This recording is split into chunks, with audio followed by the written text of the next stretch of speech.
I love you. Love you too. Hello, everybody. Hi, guys. Oh, apparently everyone's camera's off. What on earth has happened? I will fix that. You can't see anybody. Nope. Apparently, I have no... Okay, I know what's happened. Okay, so funny story. I'm gonna kick this up. John Cena cosplay right now. So I installed a USB card onto my PCIe slot, which probably means that OBS is reading this as a completely new device and has disconnected all of the display captures. However, my camera's on the internal capture card, therefore fine. So I'm alone right now. I'm going to slowly connect everyone up. Whilst I do that, Roach, what are we playing? And I'll get you connected first. I'll pay you to stay silent and make everyone just stay silent and make Midge feel like he's on his own. Oh, we're playing. Yeah, okay. We're playing Lancer. It's a game made by Massive Press. It's available on their website and their itch.io page. You can get a version of the rules for free on their itch.io page, and the rules are available for 25 USD, as well as I forget what the actual price of the core rulebook is. But that is also still available. I did check that recently, unless it's changed within the last 12 hours. Which, hey, no, my luck probably has. And, Mikey, what do you got to promote? So I have a few things, as always. So you can check out the artist who's drawn all of our character portraits. Mela, you can find her on Twitter and Tumblr as BUI Space Creator by Space Creator. You can find our shows in individual podcast channels. You can find up a search into the show's title. So if you want to listen to this show, or maybe catch up on the previous episodes of Elendor, or maybe you want to go back and watch one of the old shows that are on our itinerary, you can feel free to check them out by searching the show's title. So you can find our Dungeons & Dragons show, the Elendor Chronicles, our Urban Jungle Show, our Swihunter show, The Great Schism, our Lancer show is just business, and our specials include Leap Dangerous Revel special, goodies for copies for Moogle special, House Time Midgeman special, Look at Health Ghosts special, on the Podbean Player FM, Podchaser, Listen House, Bloom Play App Podcast, Overcast, Podcast, Castro, Castbox, Podfriend, Podcast Addicts, and Good Pods apps. Shows release on YouTube and on the podcast channels at 12 noon GMT, Friday for Elendor, Saturday for Lancer, and Sunday for the specials. Please remember to turn on your auto downloader for your preferred app, and be sure to leave a review and share it with your friends who quickly gets nerdy. Quick thing, if you listen to the shows on any of the shows, or maybe even upload or anything else we might do, if you are listening through Pocket Casts. Pocket Casts have recently added the ability to rate their shows on there, so please go on there, leave us a review and a rating. That'd be great. You can check our links down below as well, and you can find our merch store. Merch is limited run, so once the show is done, you can no longer buy the merch. So if you want a Lancer hoodie, a Lancer coaster, a Lancer poster, anything related to Lancer, once the show is done being broadcast, there's no longer going to be any merch for it. So get it while it's there. Check it down below. Legitimately, I would then use this portion of the podcast to talk about our monetized ways that you can help, but I want to just take an extra moment to say rating us on whatever platform you're watching on, sharing us, doing free things such as liking our tweets or putting our stream lives in a Discord server of your friends who have like-minded interests, doing things such as, you know, like if you listen on Spotify, listen on YouTube as well. Things like that. Doing that is actually the best way you can help us. Getting us out, because it gets us out there. It tells the algorithm what you like, that you should hear from us, and tells like-minded people the same thing. But if you do want to help us monetarily, you can do so by becoming one of our wonderful Twitch subs who get their lovely emotes in our Twitch chat, or by becoming a Patreon. Patreon gives us the biggest slice of the pie and gets loads of behind the scenes, although I have not done a Patreon update. It is due for an update very soon. I, however, am the eternal word is busy, and I will find time to add some stuff. But there's all sorts of good old behind the scenes from before this show, from other shows. There's like really what's it called? The high quality WAV files of our entire soundtrack, which you can broadcast for free on Spotify and other music apps, but you can actually get the hard downloads on there. So there's all sorts. And yeah, without further ado, though, let us get on with tonight's broadcast.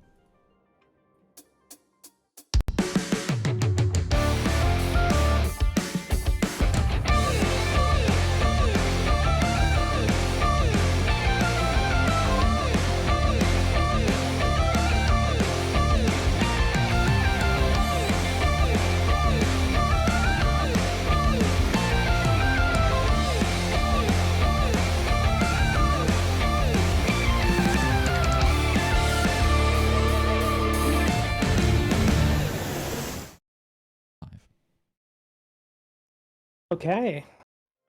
Who wants to do a recap of last week's session with the requisite bonus that it comes with? You know what? I'll do it.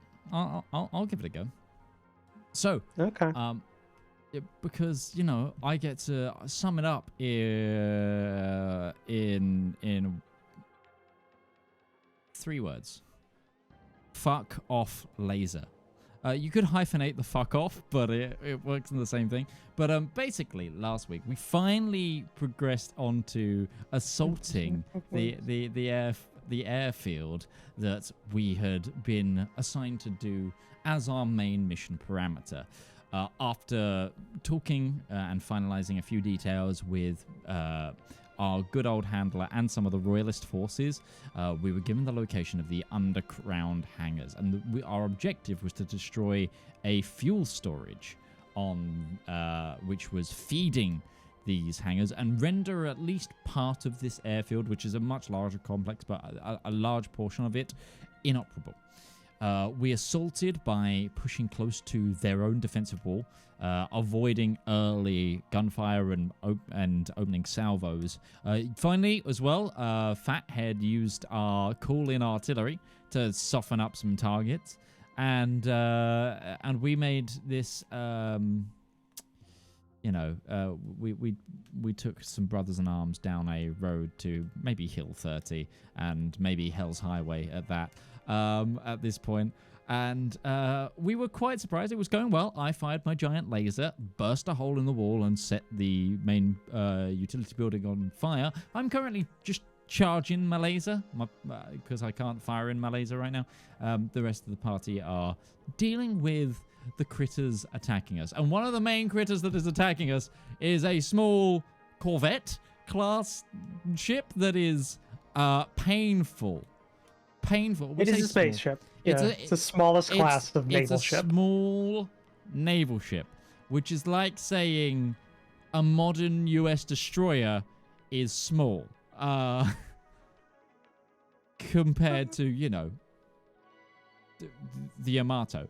But I still wouldn't want to charge one in a tank. Either way.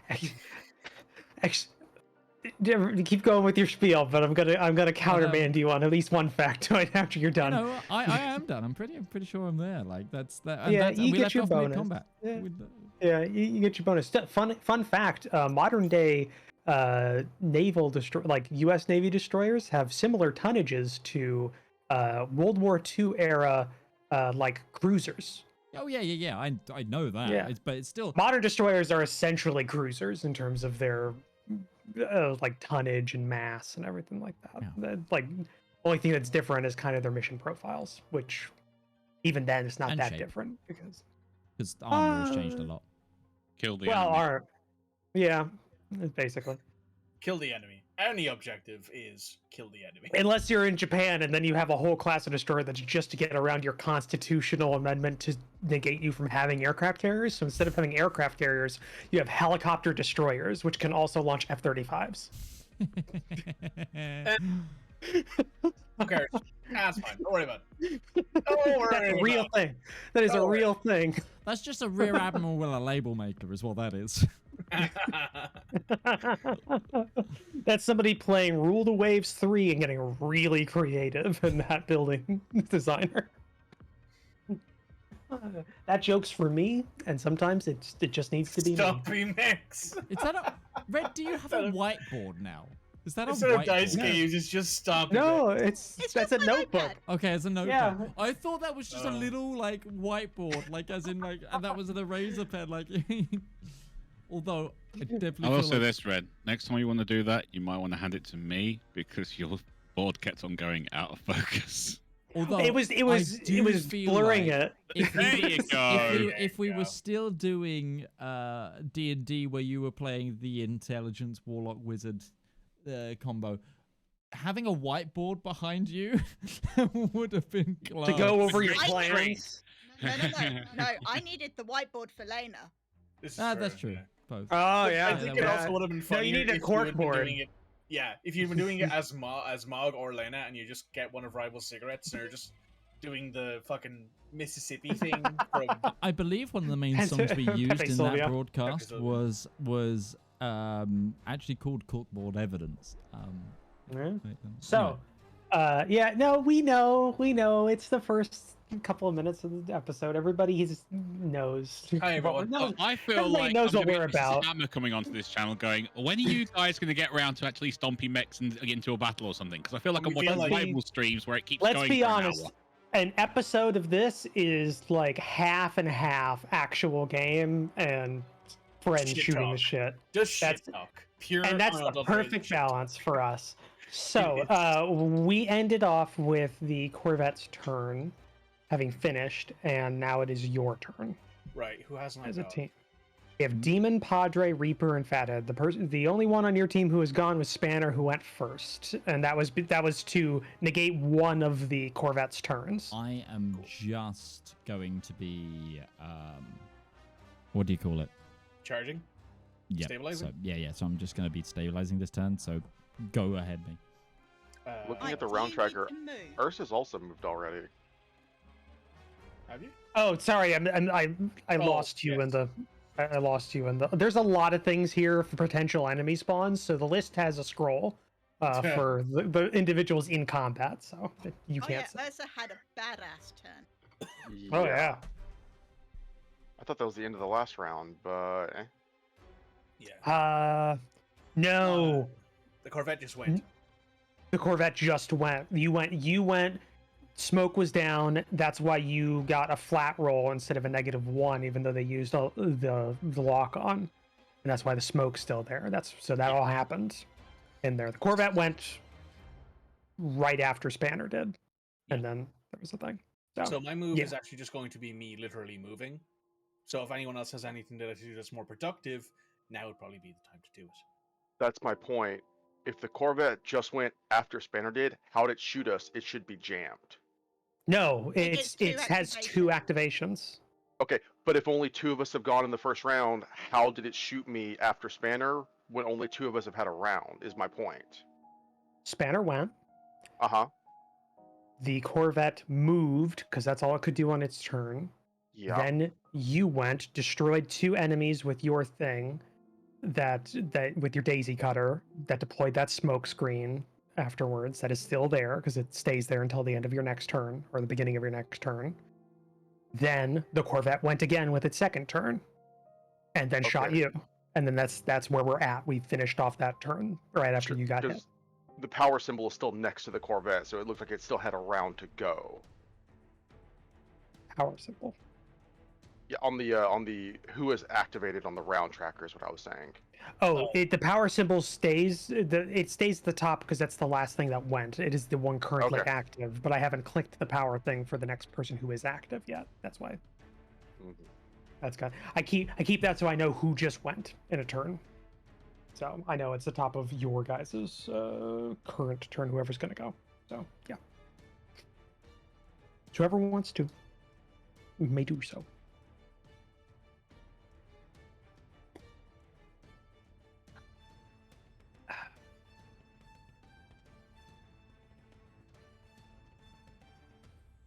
So, as I understand it, Padre is sitting still. Reaper is going to try and get as far as humanely possible across. Don't know about Fathead.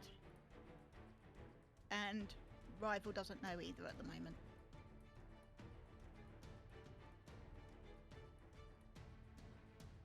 Helpful, I know. Well, it's talk amongst yourselves to figure out your strategy. I don't have any play in that.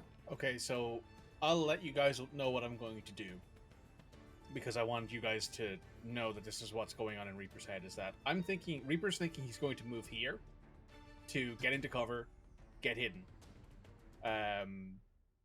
He is then going to activate his core power to target the Corvette, at which point he will not be able to do anything for that turn. So basically Reaper is not going to be active this turn or next turn.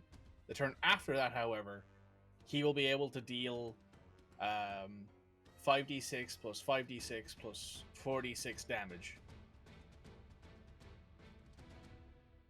to the Corvette. To the Corvette at minimum. Because it's a single pick thing where like he picks the target to the death's what's it called, to mark for death. So he picks it. He can change that target every turn as a free action, but it's something that he would also be immobilized and wouldn't be able to move from that position. That's his thought process. He wants to get somewhere where he can see more of the map and be out of the way and be hidden and be like, okay, I'm going to take down this Corvette using as much firepower as I physically can. You know, that's his idea. I'm gonna keep playing Crusader as Utari's been playing him. So if someone has an idea as to what they want to do for their turn, Crusader has leadership dice that I can use. Crusader might also want to help Spanner because you might not be able to see it if you're zoomed out, but Private Allen is still right next to yes.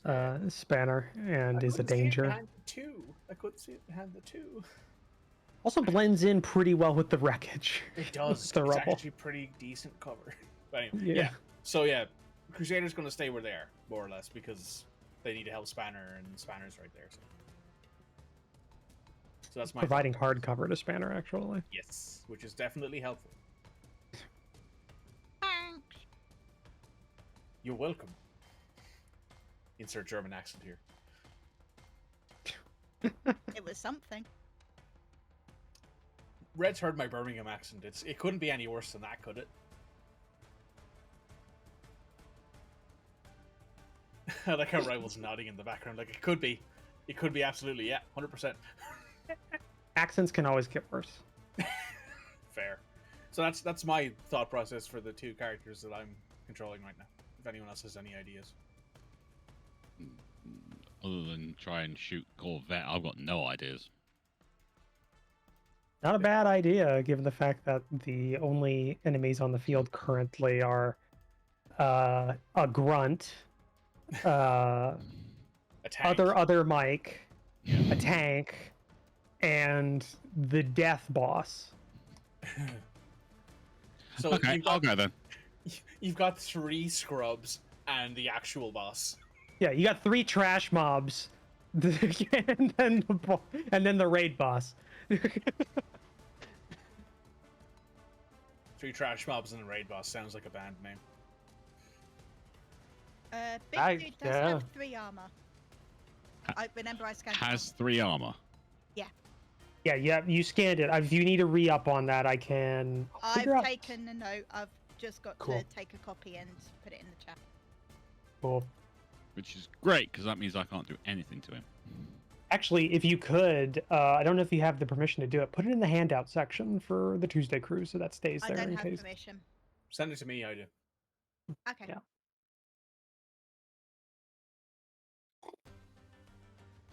I'll figure out a template at some point because I'm in another game where that's a thing. See how they do that. Excuse me. Oh, and I guess you also just know inherently what class an NPC is, according to the rulebook, from what I've been reading, because I've been just catching up on things. Even if you might not know what it is, you know what it is. You know what everything is. So the tank is a sniper. Other Mike is a pyro. Private Allen is a conscript. And the Miller class Corvette Blind Date is a Titan. Not a mini Titan. No, just a Titan. A Titan with the ship template. Titan is an artillery class in the rulebook, which is very surprising to me because it actually does not have as it's got a very, very specific range bracket where it can do the most damage. It's not that far. So, got a specific set of skills, does it? Yeah, let's be honest here. This thing is not rated for this kind of combat. It's supposed to be a picket. Like in space. It's not... Like, you look at the map and it's just like, one of these things does not belong here. It's quite obvious which one. Yeah, this thing's retrofitted for aerial atmospheric bombing, essentially. Right. And then retrofitted for like direct fire support on top of that. So Just in case. yeah, but yeah. So in the handouts, that is the current stats as that you know of the Corvette. Rival, how far can you hit? 10. I can hit it. I just need to climb on the wall. I'm wondering if it's worth going for Private Allen rather than... Yeah, I could go for Private Allen.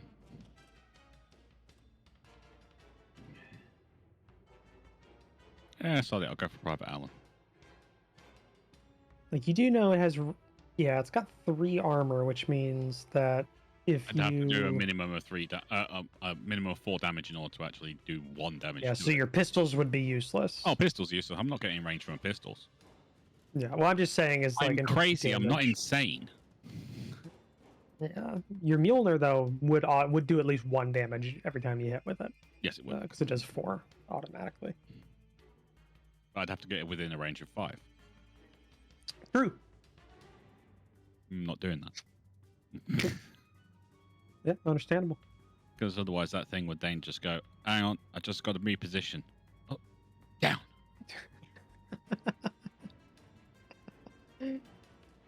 Okay. I will, if no one else wants to go, I will move. All right. So that is Demon.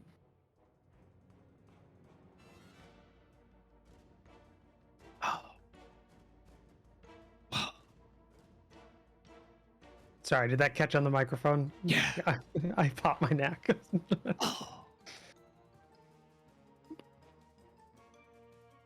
okay. You don't have to do it again.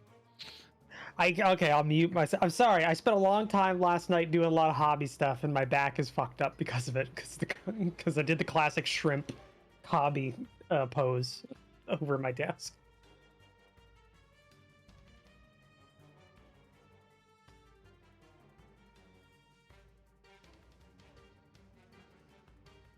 Oh, we'll go to there, and here we go.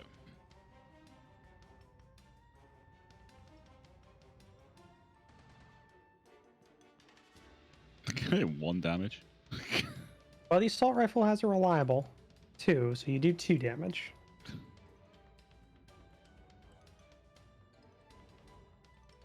I can't find my other assault rifle, can I? Well, you just did 1 movement, right? Yep. You could, I mean, you're supposed to really say it, but you could barrage and you could fire 2 weapon mounts and fire both your assault rifles. Yeah, but that would leave me sitting on top of a wall going, "Hi, I'm a target."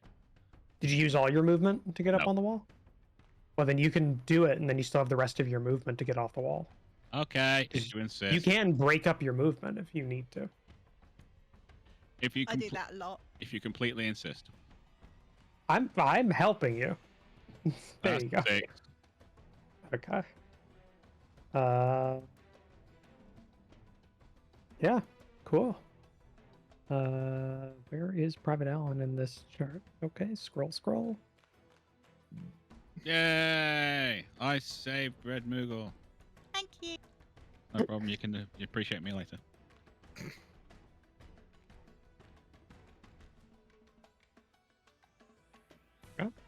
And then you use rest your movement to get down. Cool. I did something useful. Well, you say that like it's an uncommon thing. Yeah, it is. I didn't realize I could put a grenade launcher on this sucker.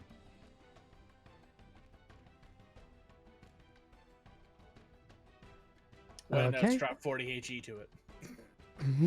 Oh yes. Oh, hold on a second. Adding that's 8 damage to the total. Yeah, you can stop doing that total thing now. We have a Titan. Yeah, there were That's fine. You really don't have to bring another 4 one. reinforcement waves for this fight. No, it's fine. You brought a Titan. I think that that's enough. Sending an official letter to the enemy and asking them not to send anyone else right now. Please stop. Just like pull up. Just the let data us slab, blow up your bear base. That's all we want to do. Then we'll leave. It's pulls up fine. the data slab, like please cease, and then that's it. Just done. And we'll send them a legal cease and desist. We realise that we've come to destroy your base. However, the fact that you're putting up a defence is very offensive. Indeed. To us, specific. Yeah. Okay. I think the Tannion light tank is gonna go.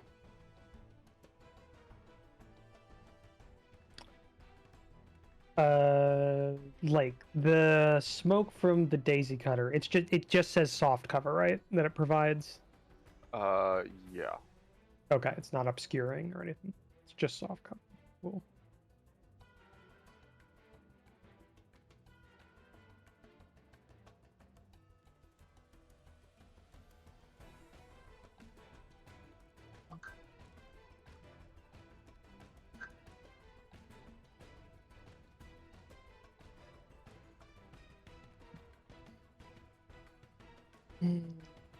Okay.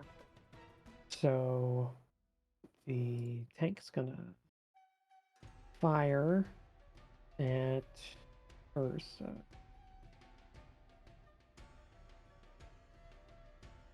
Get hard cover because it will still draw a line through that wall to hit you. Yeah, it'll draw a line.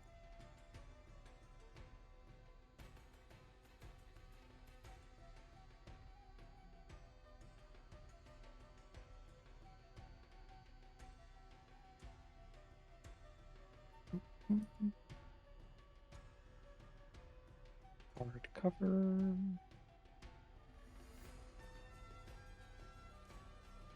Going to use that lock on. I thought that lock-on was cleared when the ship shot at me. Ship only used one of its actions to fire, and then it used its last act. It didn't boost that turn, so it used the lock-on. Okay. It used it with its first shot, and then it put another one on. 10 damage. It is AP.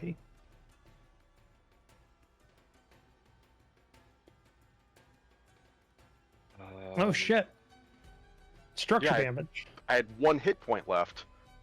It's been a week. It's been a week. I didn't know it was that bad. Just hit 9 more damage and hit the tear off button, I guess, and it'll tell you what happened.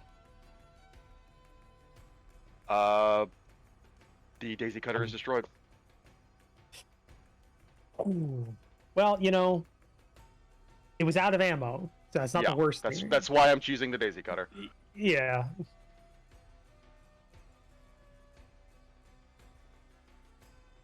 Oh, damn. That's a bad one. I think that's the worst one we've had so far for system trauma or like structure damage wise. I lost a weapon at one point as well, so I think it's the same. It's a match. Is it a match? I lost assault rifle, but nothing compared to the daisy cutter. No, well, I don't think you had the system trauma one, which does extra damage, right? No, it didn't. You just had the extra bleed over. Cool. I'm sorry. I apologize. It says right there, limited system weapons that are out of charges are not valid choices. I just lost my shotgun. Oh. So Ursa does not have a weapon anymore. Oh. Yeah. Eek. You could, I mean, you can still do ram and melee attacks and stuff like that. Yeah, but I effectively do not have a meaningful means to damage anything. So at this point, I am just walking cover. What's your pilot weapon? I mean, he has pilot weapons too, but like, getting out of his mech at this point is a suicide choice. It's not as much as I think you. I mean, yes, and the Corvette is doing AOE damage. Oh, okay, fair. No, it isn't. You haven't seen it do templates. It's just firing lasers. The firing batteries are burst too. We can see that in the attack bar. Or no, that's the attack bonus. That looks like the burst bonus. Okay. Yeah, no, it's just shooting at you. And I mean, I shouldn't tell you this, but nothing it does is templates. It's doing all pinpoint damage with all of its various choices. Because so. I have a anti-vehicle weapon stowed in my cab if you want to come nab it. I'm gonna say you do have an extra thing on your Mac for, what is it? You've got a siege ram or something like that? Or... When he rams things, they take 2 damage. Yeah, it's fine. It's fine. We can move on. It is. Okay. All right. We don't have to sit here and time on this. All right. Cool. It is what it is. That's the end. I think then the tank's gonna move. 1, 2, 3. Up that way. And that's gonna be the end of its turn. Padre, Reaper, Fathead, are the you've. Just decide among yourselves. Again, I'm just going to be stabilizing. But yeah, it's just like I do have a heavy signature pilot weapon in my cabin if you want to come grab it. I come with a heavy signature weapon when I jump out. That's what I'm saying. So do I. It's like but Lake's mech just had his gun destroyed. Utari also welcome him. Oh Jesus. Yeah. That's not good. That's not good. Options for my turn is I don't know if you guys want me to like move down and set up a shield at this point where Ursa is. Like, is that gonna be helpful? Oh, my speed is so fucking slow. It's gonna take me a little while to get there. I mean, that would help because we're trying to protect Padre. Yeah. I don't know that I can be seen right now unless this thing moves on top of us. Yeah, because The way we're playing the rules, the way that I'm interpreting the rules right now, no, it cannot. It does not have line of sight on you, even though it technically, according to the rules as written, it totally should, because it's size 4, which means it's 4 levels up, and you're against a level 2 structure as a level 1. So, because it's higher than the structure you're next to, it technically can see you, but I that doesn't make sense to me, so I'm not going to. So I cannot see you right now. My arbitrary decision on that is final. So, yeah, neither you or Demon can be spotted right now. Technically, I'm going to say Reaper can because Reaper's not against the wall, and these are more, abstractions of locations than hard and fast ones. And Gremlin's behind Fathead, or not Gremlin, Spanner's behind Fathead. Sorry, in my head, you're just a little tech gremlin. I mean, fair. Right. So in terms of movement, oh no, demons in the way. So you don't have to worry about the conscript that was originally right there. That's been killed. You also don't need to worry about me unless you can occupy the same space as me. 6. Okay, I can get next to demon if I dash.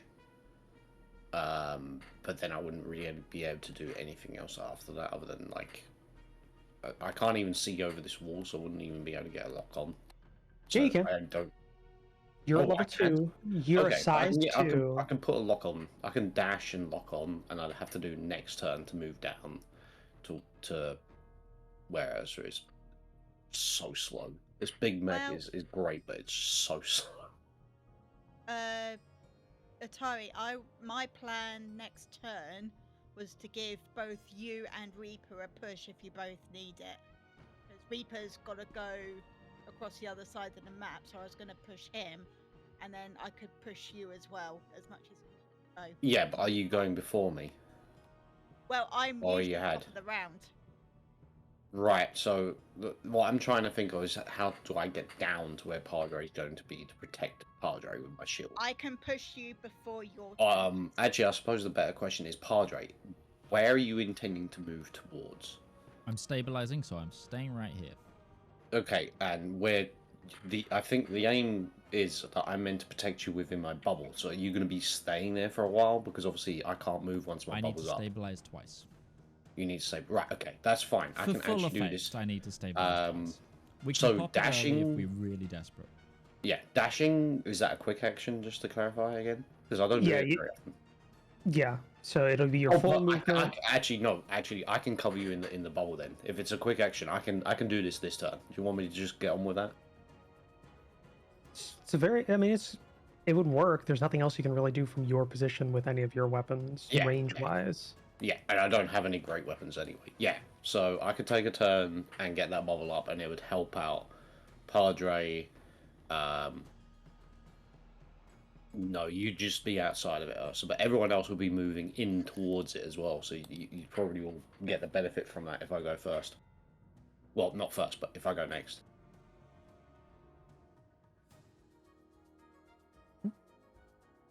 Everyone happy with that? Oh. Yep. Cool. Right. We'll do that then. Fathead is your go. So essentially, you just move your full distance, and then you boost, and you're gonna go again. And you boost, and because it's a quick action, I will then use. Where are you? There we go. It's a burst 3. Burst 3.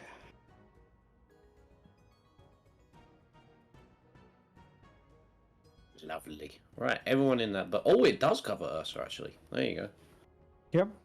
That's the difference between burst and blast. Blast goes on the goes on like the intersection, like in the middle of a hex, while a burst starts at the intersection of hexes. So that's why. Oh, lovely.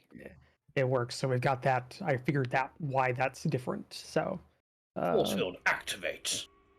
I am. Yeah, it does. It does cover 2 of the 3 hexes fully, or at least mostly that Ursa's in. So Ursa is in the bubble. Yeah. So, cool. Just make sure you remember that for the purposes of everything going forward.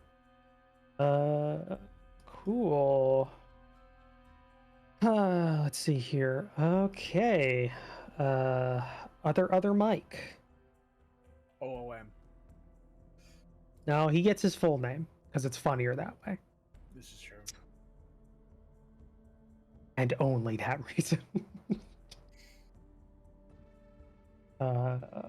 Right. Slow as shit. 1, 2. 1, 2.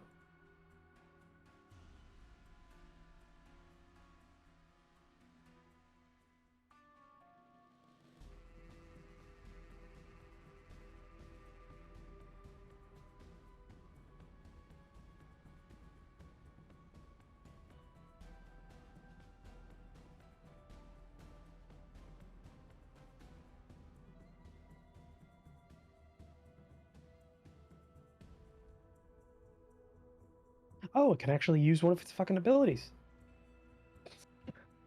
Finally! It's been ranged to do that. Yay. It's not an offensive ability. It's a defensive one, but it actually benefits at least one thing here. So it's going to use a fire break shield. So it's a line 4 energy shield emanating from its an adjacent hex outward in a straight line. And it's going to do that upwards so that it protects the light tank.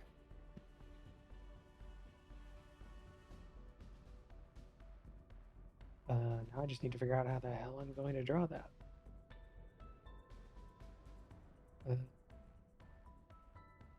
Yeah, that'll work. And then rotation's weird. Manual. It's a manual rotation. Cool. Cool.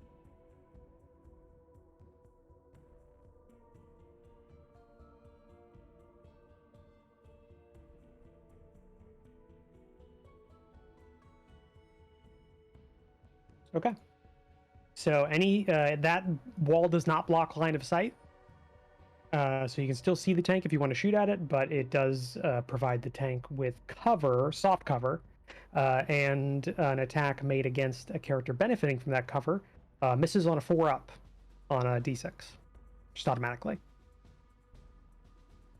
But it still gets the soft cover even if it does hit through. So it's kind of it's a very good ability, but it is very limited.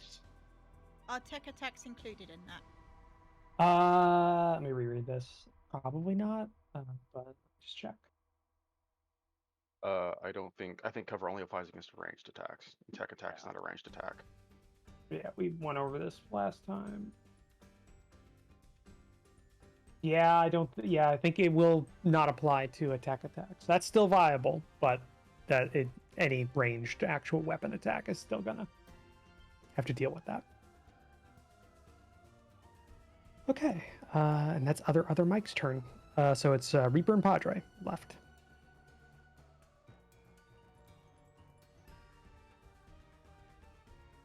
Neither of you have anything major to do, so just... Reaper, you going, or do you want me to go and skip? Because there's nothing else on the field that goes on the other team, so it's just you go. I mean, I'll just go. It's relatively quick. So I'm going to move and boost, which gives me 12 movement. Okay. So I'm going to move to there. Neom. Fast spider. That leaves me with skittering around. Gives me a single quick action left. Sideways like a crab.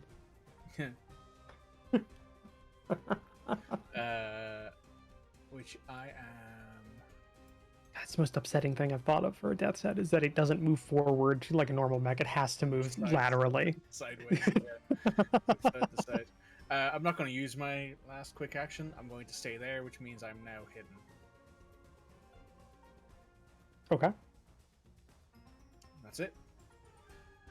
Right. nobody else on the enemy team to go, so I'm there's stabilizing. Padres. Okay. Click the button. I'm doing so. Click the button. Push the button. Dun, dun, dun. There's not the one. There's not the big red one that says like, you know, self-destruct. That's a bad idea. Eject power core. Or eject the warp core. What does That would be the scram one- mean? Scram means run away really fast, right? Yeah.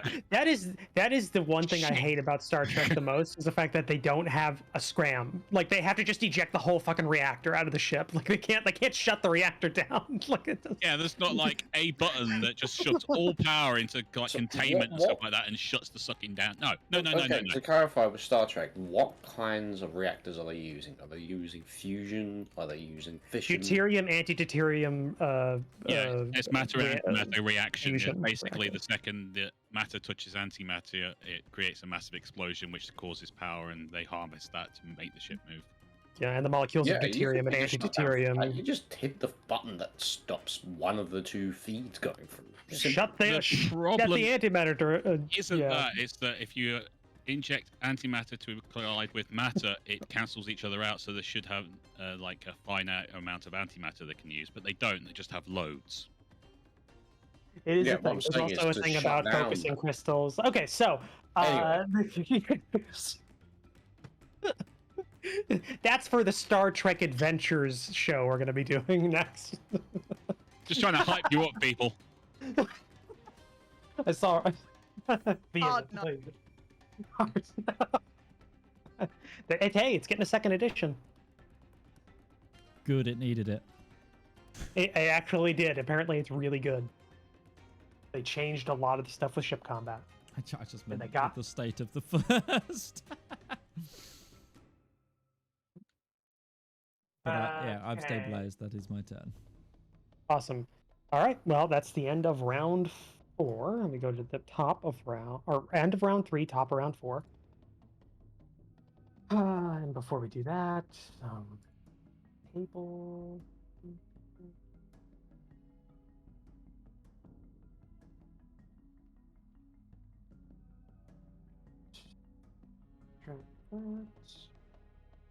We're on round 4 of 10. Mind everybody, it is on the field. If you forget. I've just had a thought. We still need the breaching team once that Titan's down. So rather than Demon and Fathead, Demon and Ursa. I thought we were skipping breaching team now that I'm Well, destroying it that's with a the whole laser. point of the big laser thing. Just blow the building up. Ground. No, you just need to rupture the liquid hydrogen.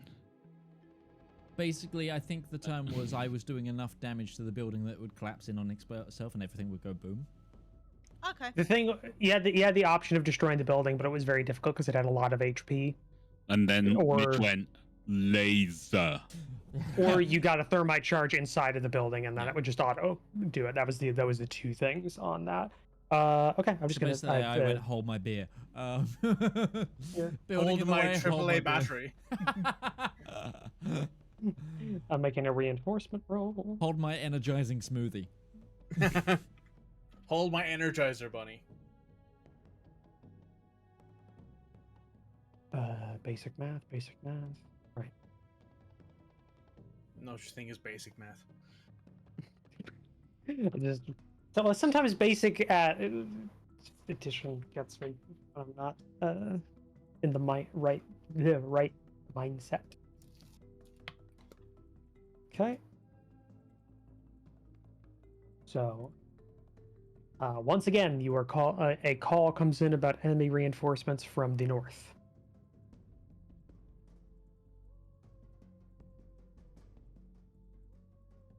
Just let me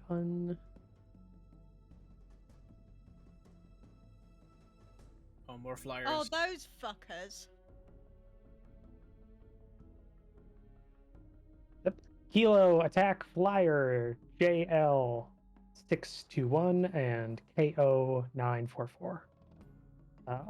which were what was spit out of a alphanumeric code generator that I found that I use for these names. So 2 of those show up, flying in from the horizon's not the right word, but you know what I mean. Haze, the haze of the drifting smoke of the attack from the orbital bombardment. The 2 orbital bombardment within, I think, approximately 4 minutes of each other.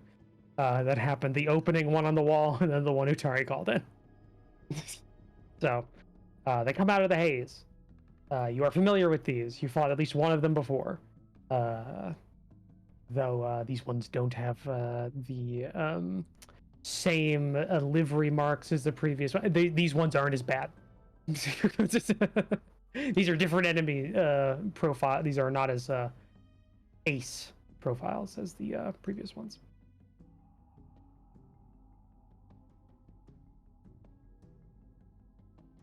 So cool.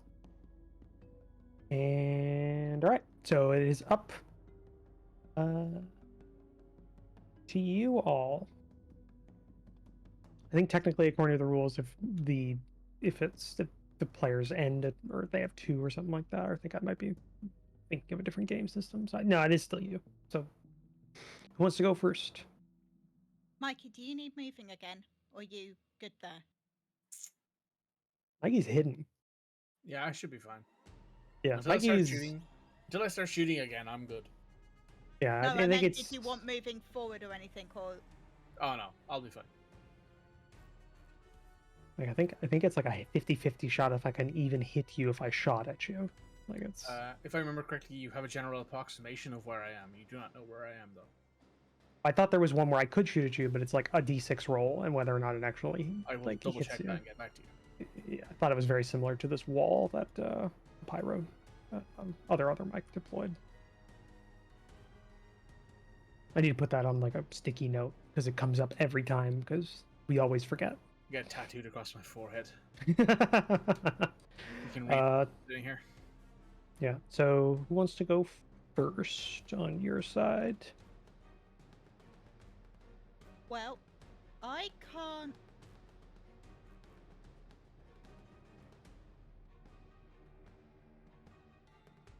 If those flyboys get closer, I could jam one of them, but I'm not willing to move closer. Reasonable. You have cover. So, if it's all the same to you, I'm not going to go first.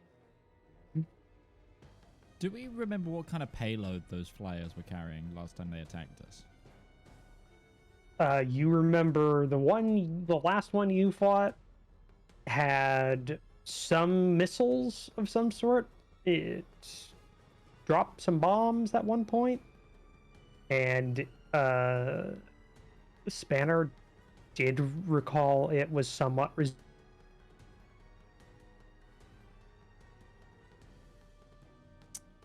I lost everyone for a moment there. It was Spanner. I did So did too. I. Yeah, Spanner recalled what is where I got up to. That it was somewhat resistant to tech attacks. It deployed Right. some sort of chaff or something that That's right. The That, all-rounder not did good something. time. it's an annoying little pest. Really fucking fast as well, if I remember correctly. It might be. Oh, I will tell you all because I'm trying to be more transparent about the I think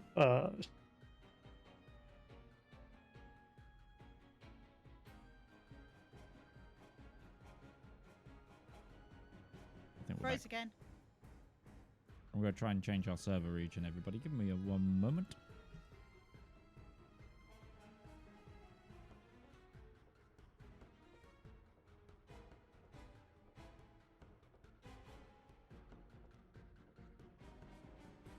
Where do we want to go now? Let's... want to go Let's- back to the. No, we're going to go even closer to Roach. Welcome to the What? central USA. That could mean anything. In Yeah, fact, I it know. could be further away than the central, than the East Coast yeah, one. True. Yeah. um. Uh. So yeah, I was saying to be more transparent about my strange house rules for combats to keep you on your toes. There are no more reinforcements coming for this fight. I have rolled my allotment, so you don't get the Arma 3 squad. Aww. Aww. I'll just reuse the names later. I was going to say, save them for the next battle. They're pretty fucking generic anyways. It's not a good campaign.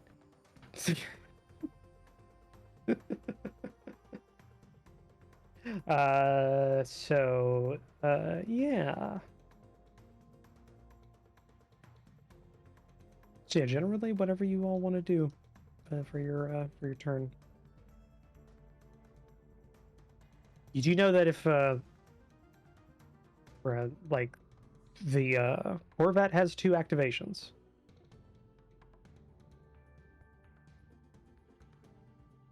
Yikes. Looking at the turn tracker, said about the helicopters. Yeah, they do as well. They do not have as much of something else, though, that the one you fought previously did. Make it easier to kill. So does nobody have any idea about what they want to be? I'm just waiting for Padre to fire the big laser gun of death. Padre still got a turn to stabilize before that's available Yeah, again. he's still got enough to stabilize around, I believe. So here's the thing, right? My turn is going to be me activating my core ability, and then I cannot do anything because it uses a full turn.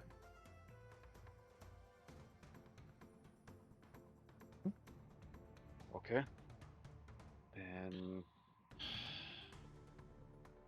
all right, I guess I'll have Ursa go first, just because nobody else needs to act yet. We'll see what they do in response. Ursa's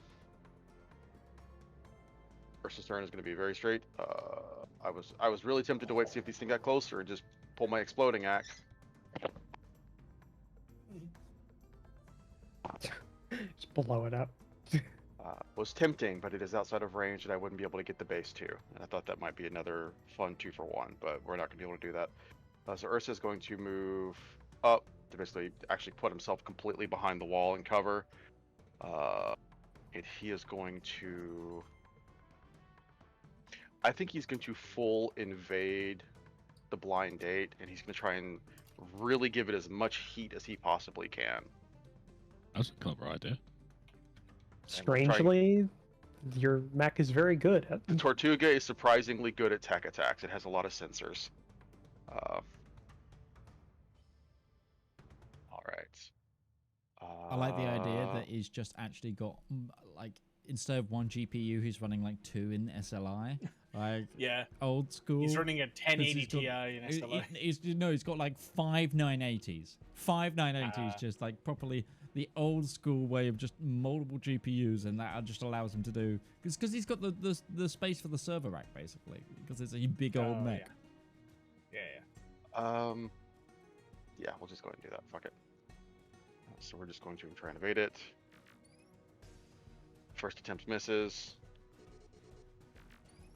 Second attempt hits.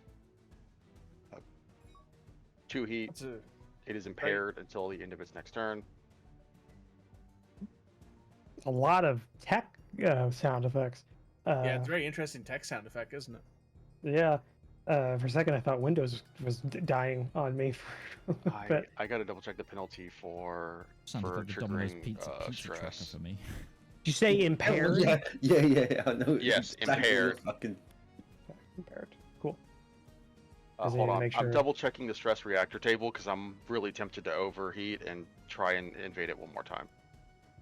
Just because at this point the mech is going the way of the dodo, and he's just gonna throw everything at it because that is what he was trying to do.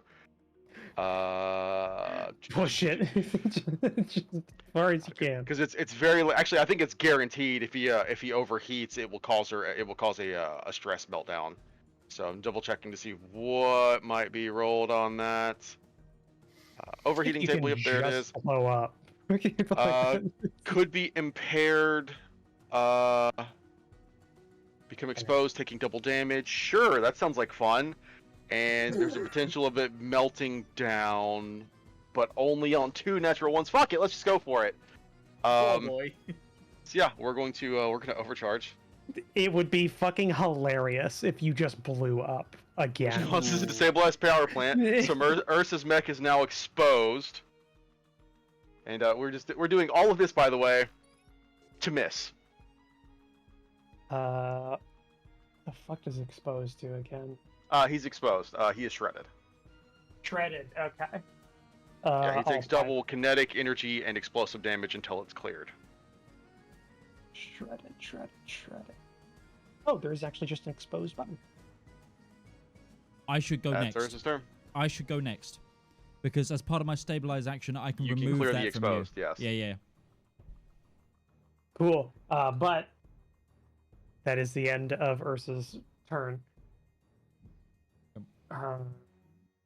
That impairment is like not as bad as a jam, but it's still actually bad. So to answer your question, by the way, on hidden, which I should just post in the Hangout chat at this fucking point, it probably wouldn't be a bad idea. The Yeah, exact you location of hidden characters cannot be identified, and they cannot be targeted directly by attacks or hostile actions, but they can still be hit by attacks that affect an area. Although NPCs cannot perfectly locate a hidden character, they might still know an approximate location. Thus, an NPC could flush an area with a flamethrower even if they don't know exactly where a hidden player is lurking. Additionally, other characters ignore engagement with you while you're hidden. It's assumed you're trying to stay stealthy. You cease to be hidden if you make an attack. Blah blah blah. Okay, cool. So template while you're hidden, templates. Yes, and even if something walks past me, it's assumed that it doesn't engage me. Yeah, it's like being invisible in D&D. There's no. Yeah. Yes. Your smoke screen from the Daisy Cutter is It's gone, gone. right? Okay.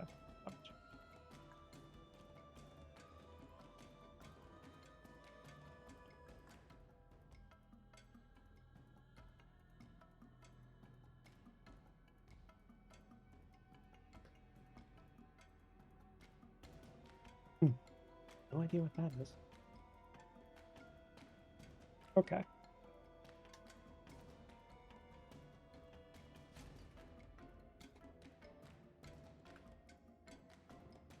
So you hit.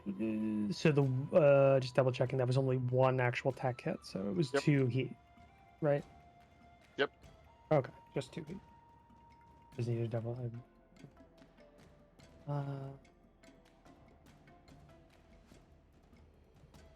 It's actually unfortunate because you have kind of an okay bonus to tech attack. 1. I mean, it's not horrible.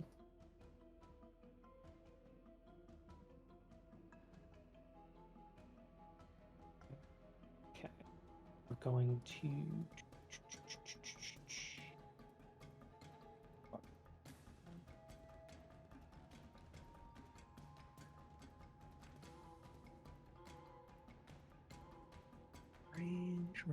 Range.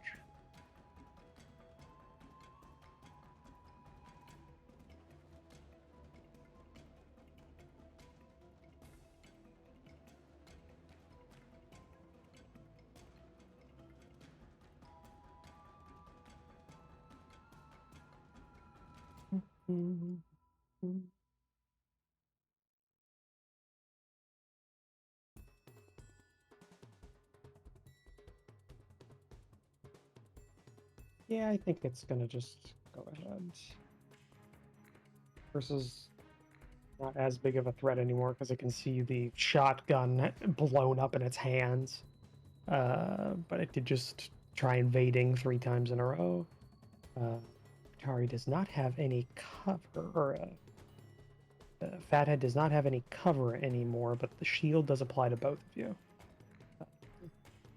The shield is a What was it again? +1 difficulty. Plus one difficulty. Okay, and that compounds with the impairment. Yeah. Who are you targeting? Because I might actually have some reactions here. I'm targeting you and Ursa. Yeah. It's a- Okay. It's a 2-target weapon. Does it have any particular? Right. I could also get resistance from this with a reaction. It's up to you if you want to react like that, or if you want to save it. Yeah, I'm gonna do it. I'll take 2 heat. For myself. For yourself, okay. Oh no, sorry. Actually, Ursa. Ursa probably needs. Ursa's more, taking double damage from this hit. Yeah. I'll give you taking resistance a structure as no well. matter what. Yeah, I'll give it to you. Sorry. Yeah. I'm saying even if you. I'm taking a structure no matter what. Oh, but it would. Because this is 20 points of damage. Well, no, because if he gives you resistance, that goes back to regular damage, Okay, and you know this I thing have does 10 hit points. Yeah, but it makes you if you take double damage. this doesn't have armor piercing. Okay, so I would survive it. I would survive it with just from that. Yeah, it's a good thing. It's the tank that does the armor piercing. Yeah. Have some resistance. You want this. You want this. Take it. Okay. It's yours. Yeah. Okay. So you are taking regular damage from this Ursa if you get hit by it, which is not guaranteed because it is taking actually negatives. Had hard cover in a wall, and there's something else. It's like up to what 3d6 difficulty. 4d6 if we use the. No, it's 3d6. You're both. Yeah, it's 3 difficulty on this for shooting at you. So glad I managed to get up just within range to put the fucking shield up. Actually, it's 4 because that adds another difficulty on top. Because heavy. Well, no. Okay, so Fathead it's impaired, right? It's impaired for that's 4 difficulty. You're right. 4 difficulty for you. Yeah, Fathead's not 2. Fathead because Fathead doesn't have cover, but does get 1 difficulty because of the thing. So and it's impaired. And it's impaired, so it's 2 and 4. Damn it, difficulty. demon! Why are you in my way? I could have. That was where I was hoping to sit, but you're in the way. Sorry. You could have. Well, no, Not you sorry. couldn't. You couldn't have gone down anymore. But if you go down 1 more, you will be touching the wall on one of your down and to the left by 1 hex. You would. Yeah, but I be couldn't. touching. Yeah, you couldn't. That is the thing. I literally don't have the speed. Yeah. There's no. Oh. God. Honestly, like I don't want to say this, but it's kind of karmic because of Ursa's just not being touched this entire operation, and now gets hit so, like, repeatedly. So you take 10 damage, not armor piercing, Ursa, which I think means you are not structured, but you're very close. Actually, I'm I gotta bloody double glad check. I gave you that resistance. There's an order of operations on how you reduce damage, and I gotta double check how that actually works. Give me a second. Oh yeah, that's actually true. Because it might be the difference between having. Actually, it doesn't matter because even if it's 2 and then halved, it would be 9 damage. So it's the difference between Ursa having 1 hit point or 2 hit points.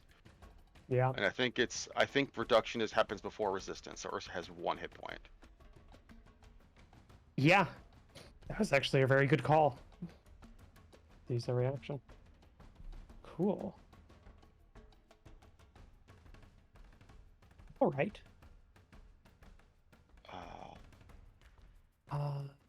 So that was a movement. Yeah. A shot. What else is it gonna do?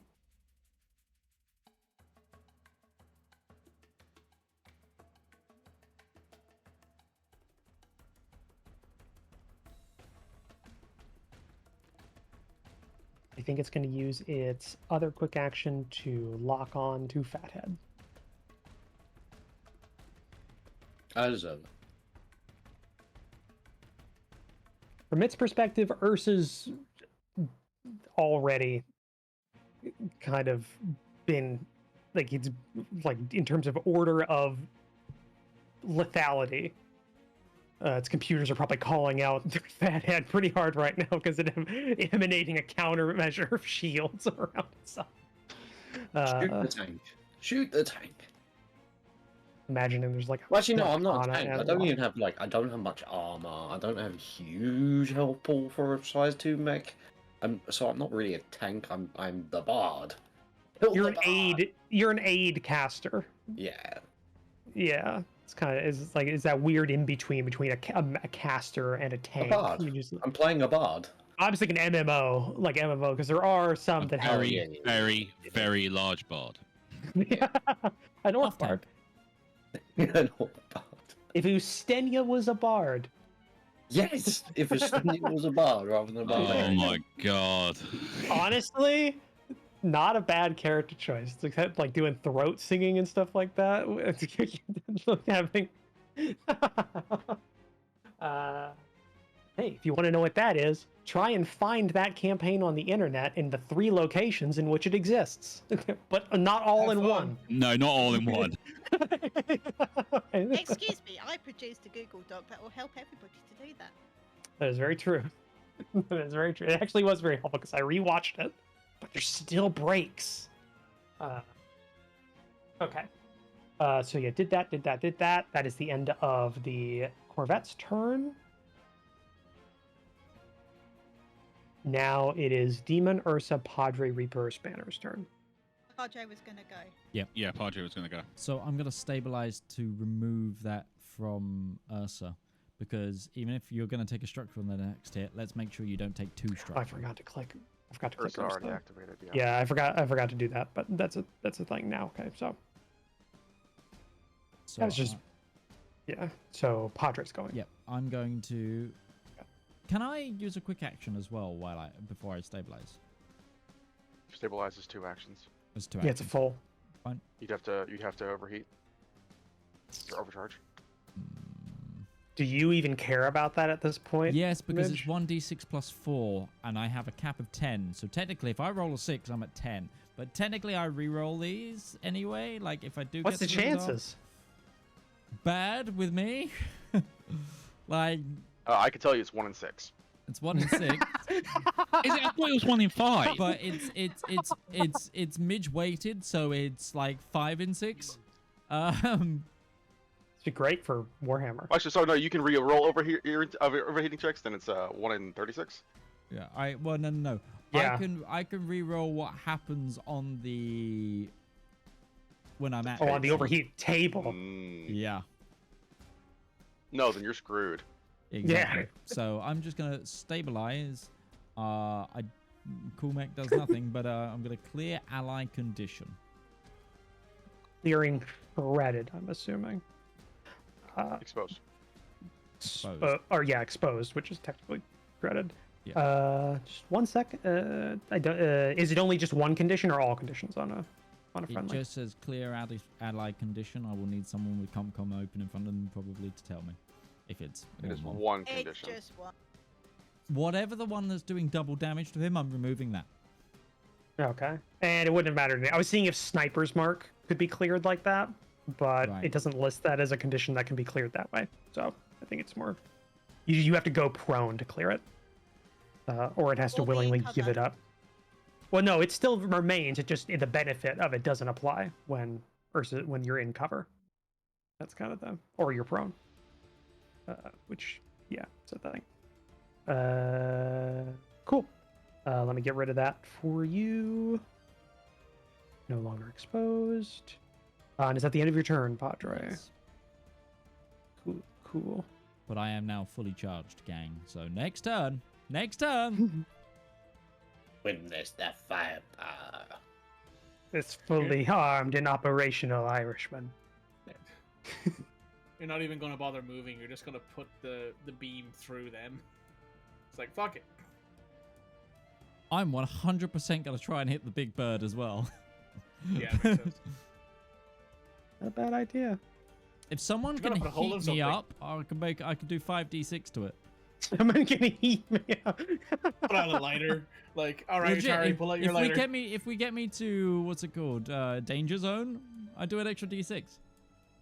This is true. I can legitimately invade you with something and get to eat. We worked out that that doesn't on allies. It doesn't last work time. like we figured that out. Unless you want to count me as a hostile. Well, that's good for Padre. That sucks for literally every other one of us. Yeah. Don't pay attention to this. Don't pay attention to the measurement on the I'm screen. paying all the attention to it. All the attention. All the time. Pay no attention to the measurement on your screen. See, I could if I wanted to. I can These make are it so not you the can't tokens you are see looking for. my measurements or my mouse, like where it is or what it's doing, but it's better and more These are not the measurements you were looking for. Or cinematic if I don't. Okay, so I think what's gonna go is we're gonna go with Kilo Oscar 944. That's gonna have an activation. They're gonna go.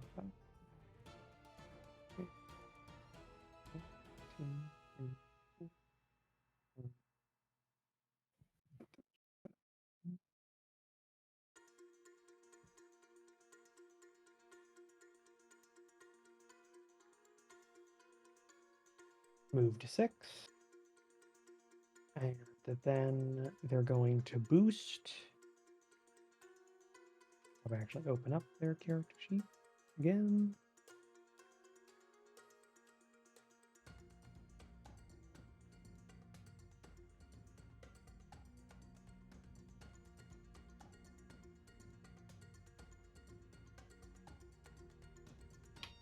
Cool.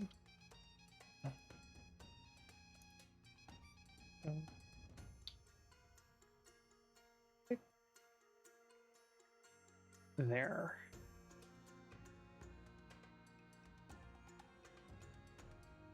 Ooh. So close. One off.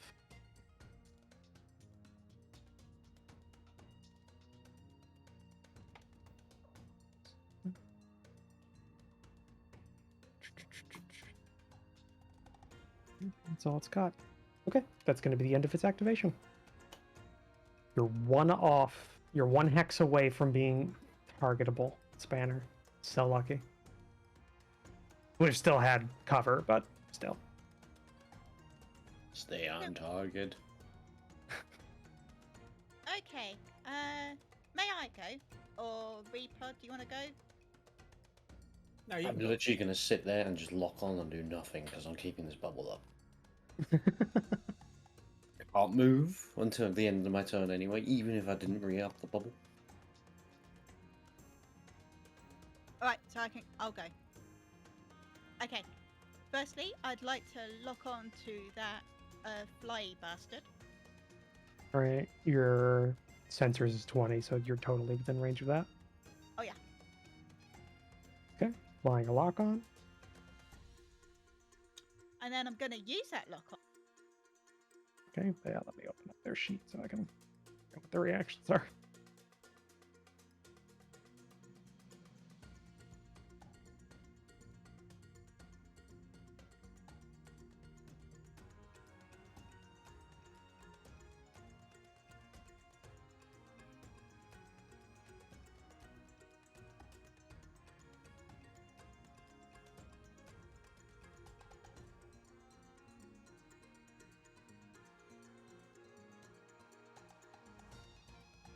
Jammed.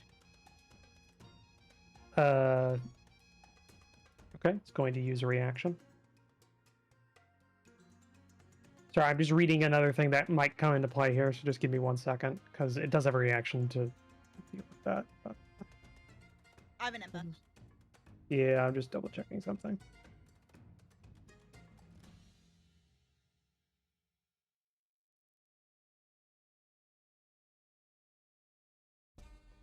Okay. Ooh. Might need to open this up to the floor for the other GMs to rule on. Okay. So it's going to use barrel roll, which, because it has chaff launchers, it can be used against tech attacks, which means that it performs a barrel roll flying 6 spaces in any direction and causing the attack to miss. Ignores engagement, doesn't provoke reactions, that kind of thing. Which is technically a movement, because it is moving during that. It has an ability called a bombing bay, which has a free action. When it moves and is flying, it can drop a bomb along its path.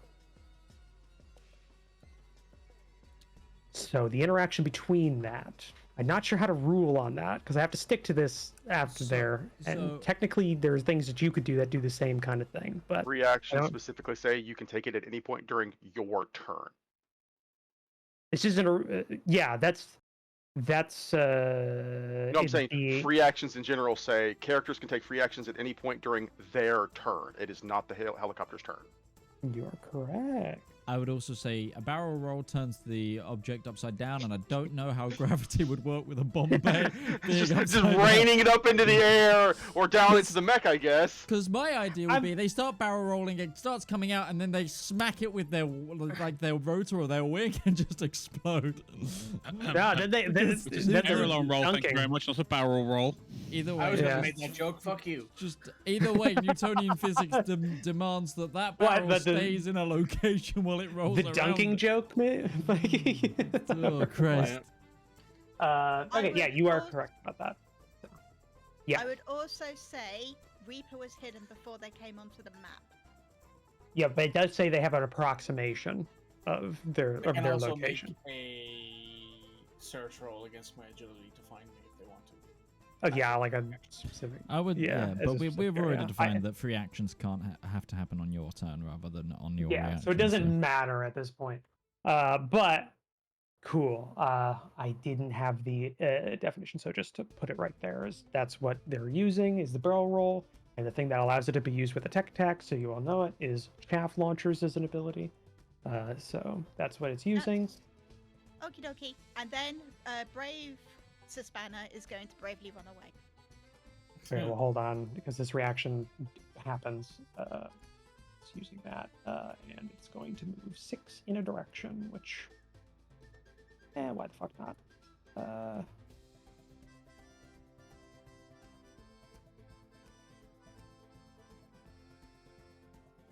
Cool. Now you can go. Maybe that'll help you pick where you want to go.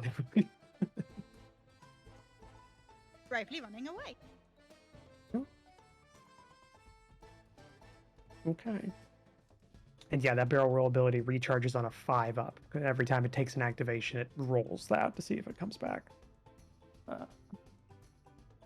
Cool. So that is Spanner's turn. Is it break time? Pretty close. We could probably do that. Okay, so we'll take our midpoint break here and see you guys all in 10 minutes time. Hey, come here a minute. Do you need royalty-free music for your TTRPG content, whether that be a YouTube video, stream, TikTok, Instagram post? Don't worry, we've got you covered. My name's Alex, I've been a content creator for almost a decade now, and I've teamed up with my good friend Harry to produce 10 royalty-free songs for you to use in your content completely for free. We've tried to make a whole range of motifs with this album, covering happy music to sad music, to mystery music to combat music. And if this takes off, you know what? We might even make some more. So give the Elendor Chronicles soundtrack Volume 1 a shot. It's free to stream everywhere. And if you want the high quality downloads, you can come over to our Patreon and download them, or you can contact me directly at tabletop@themidgemansworld.co.uk as a creator, and I'll just give it to you for free. That's it, there's no catch. And just to prove it, we've also given you guys a user license agreement to prove that you have the complete perpetual rights to use this content. So enjoy, and good luck on your next adventure.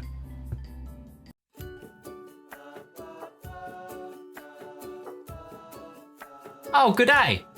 I'm Martin Sanderson, and I'm the CEO of Avari Military Solutions. We here at Avari know that it doesn't take much to cause problems out on the frontier, whether that be from local pirate raids, neighboring interstellar powers, or even just an unhappy populace with unreasonable demands. Just what is a small to mid-sized regional power to do when faced with these problems? You look to Avari for your solutions. With open-ended contracts, well-trained personnel, state-of-the-art aerospace forces, and competitive rates, we stand ready to help find the right solution to your problem.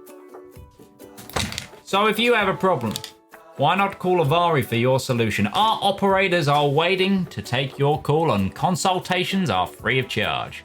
Avari Military Solutions, a solution for your problem. Avari Military Solutions is not licensed to operate within the Kark and Trade Baronies, the Andes Corps, or any Class A combat zones. AMS is a subsidiary of Omni Radiance Holdings, a family company.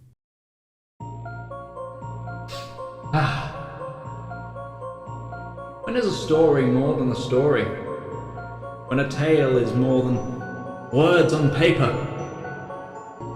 When is an ad more than the script it's written on? In the darkest and deepest annals of our own history, worlds of wonder and splendor burst through like a blister made of hope. From the brain that's wrestled and riddled with madness, a radiant pustule. Writing, art, that's storytelling. That is the true lust of life.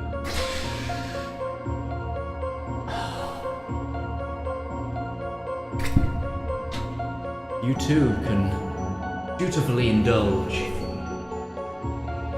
in art. Like fans of the greats.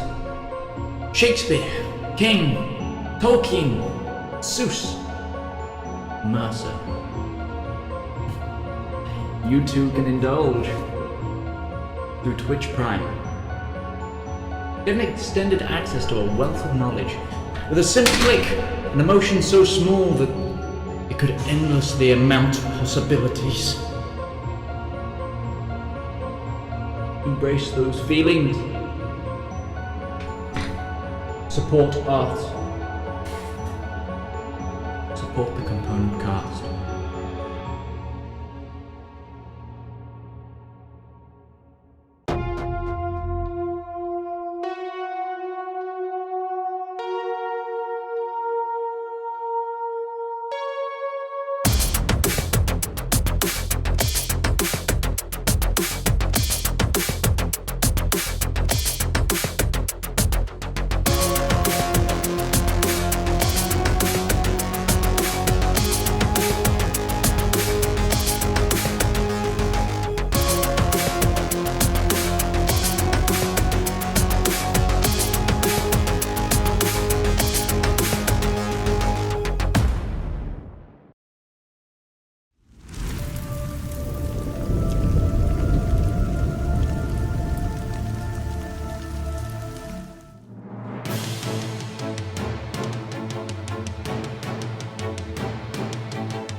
And we're back to the combat.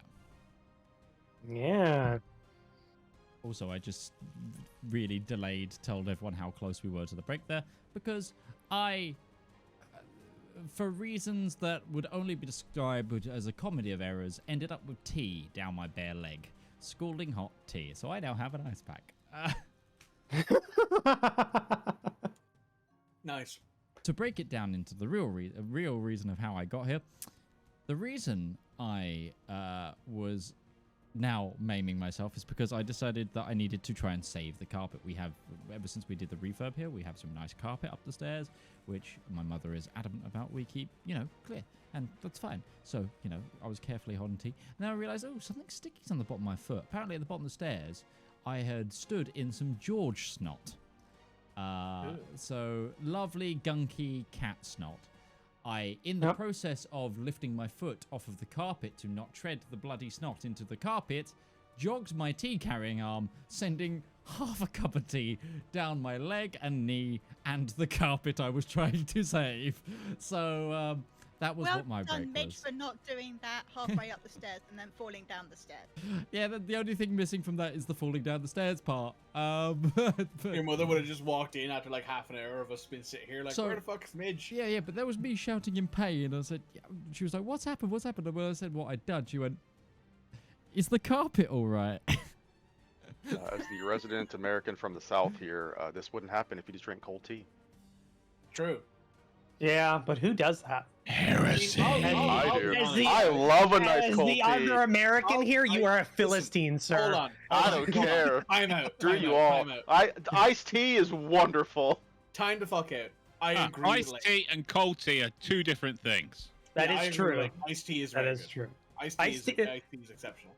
On Both my the rocker hierarchy and of the drink. teas, on my hierarchy of things to drink, iced tea is good when properly made. Like the pre-made stuff you buy at the store, no, horrible.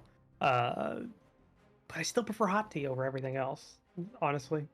I prefer Not a- iced tea over hot tea. I'm Okay, still drinking the same. There's one person here who's on my page, and I appreciate that. I'm still I got drinking you. the Also, same you cup- live in the I got you, south, but you live in the South Lake. I live in the north, so there's a difference in temperature. There's a temperature differential between us, so that's why we have the. To be difference. fair, I will say my passion for hot tea is so much so that I'm still drinking the tea that I just partially maimed myself with. So Culturally that's my here also- hierarchy needs. Tea is typically referred to as sweet tea, and that is the common, and that is almost universally enjoyed cold, not hot. Yeah. Anyway, God, Stompy Mech sweet game. tea hot. Yes, because I'm grumpy now. I've said things that have hurt people, but I will not apologize. Listen, as an Irishman, keep hurting. How me. American. Do my job for me. Okay, so It's for the bit. It's for the bit. It's for the bit. commit to the bit.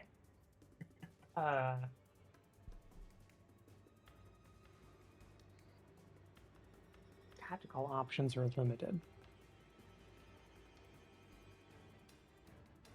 So I can't do anything to Mikey. Yet. He's a specter in the dark. I am John Cena. You cannot see me.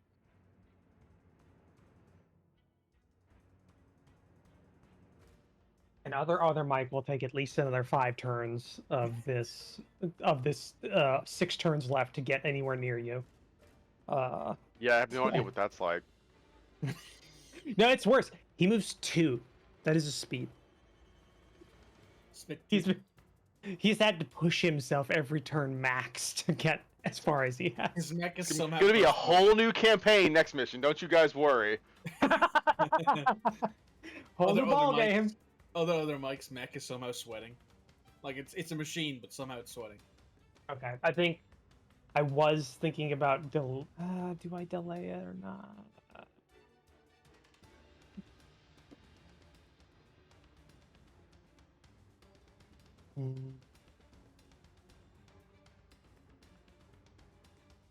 No.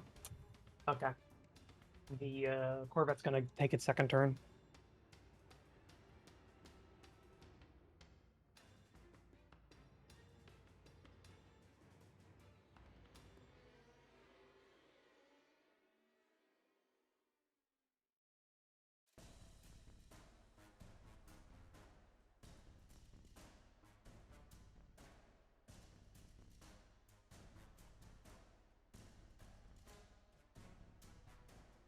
Check minimum ranges.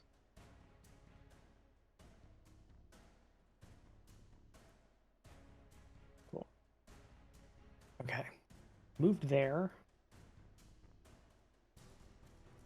And doesn't really have any other options. You bad. All right. It's targeting the 2 it can see. Do it.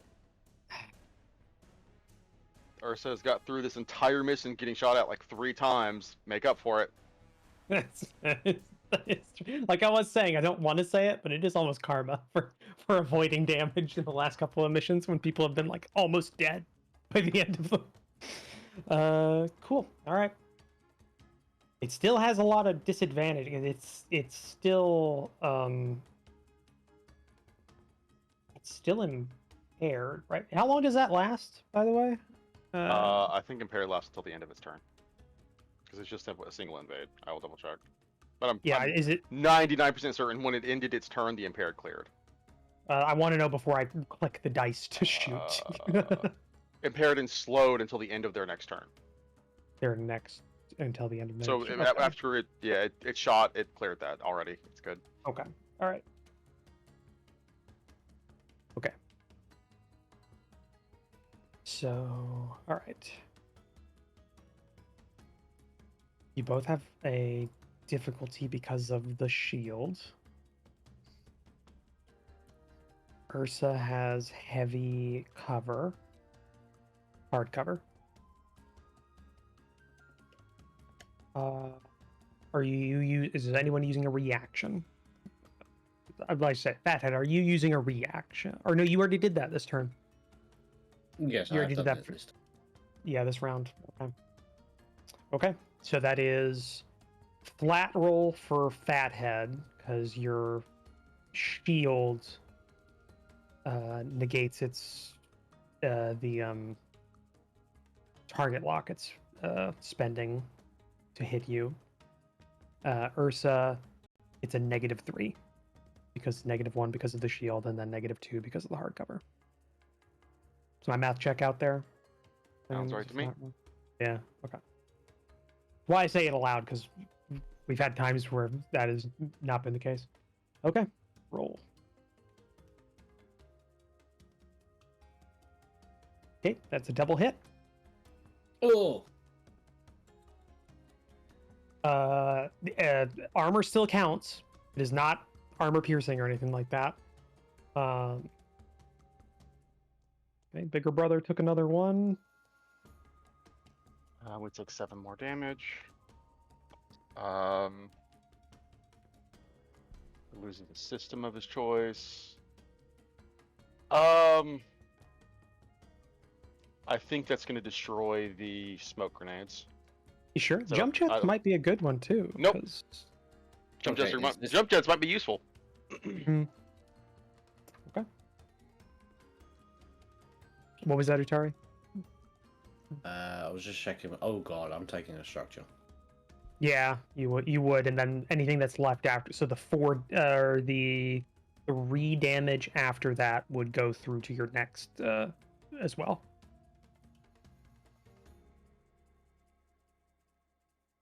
And make sure you click your little button to roll on the structure table. That should have popped up when you.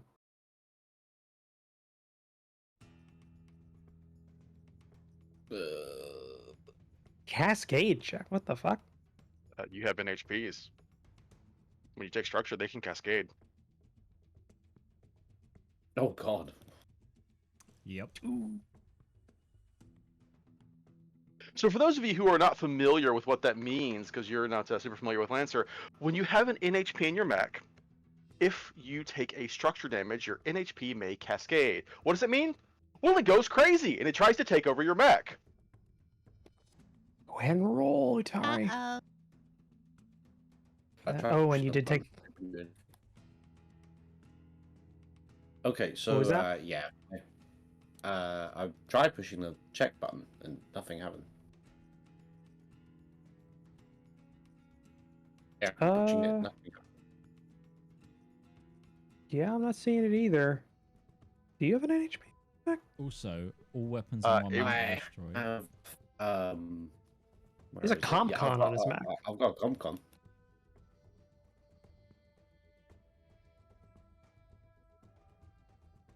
So that might be where it's coming from because it used to be you've AI got a tag. CompCon mech system. I'm just reading Yeah, everything you've got. CompCons are not true in HPs, and They thus cannot don't enter enter Cascade. So what's happening is but it's it's seeing that because there's I've an got the NHP AI on the mech, tag. so it's including it in the system failure, but it can't actually cascade, so you're good. It has the AI tag. That's what it's reading. Yeah. Okay. I lost Okay. a whole assault rifle.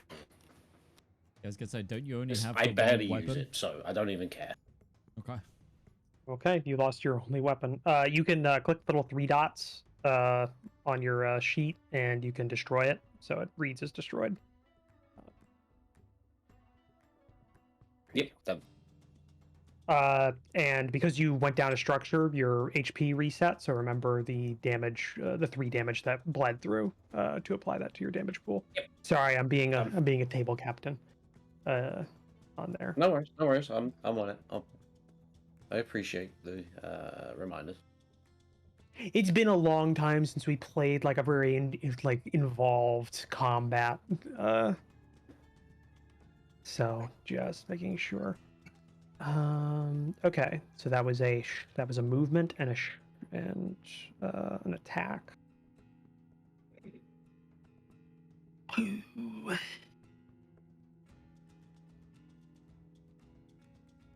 think it's gonna boost. It's gonna boost. 1, 2.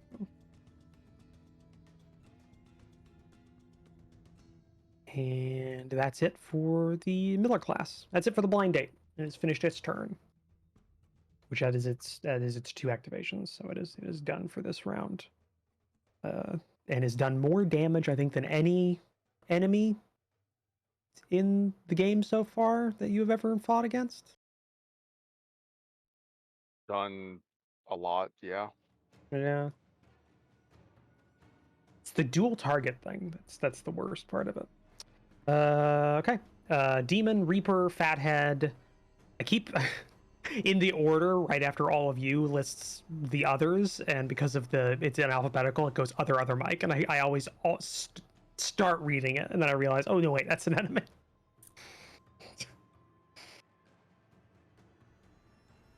Other Mike's secret double agent status. That's why he's taking so long to slow walk towards you.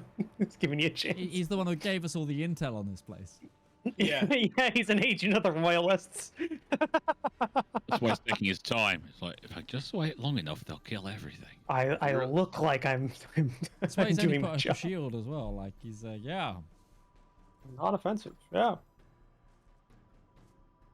I'm waiting for my tactical opportunity to do the most damage. I wanted to. Oh, he's actually just been walking up. He's gonna fire the flamethrower at the Pelican helicarrier thing.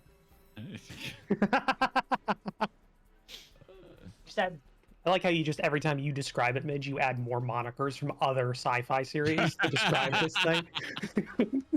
Pelican helicarrier. The Superstar Destroyer in space is gonna So bring down the 380 barrage.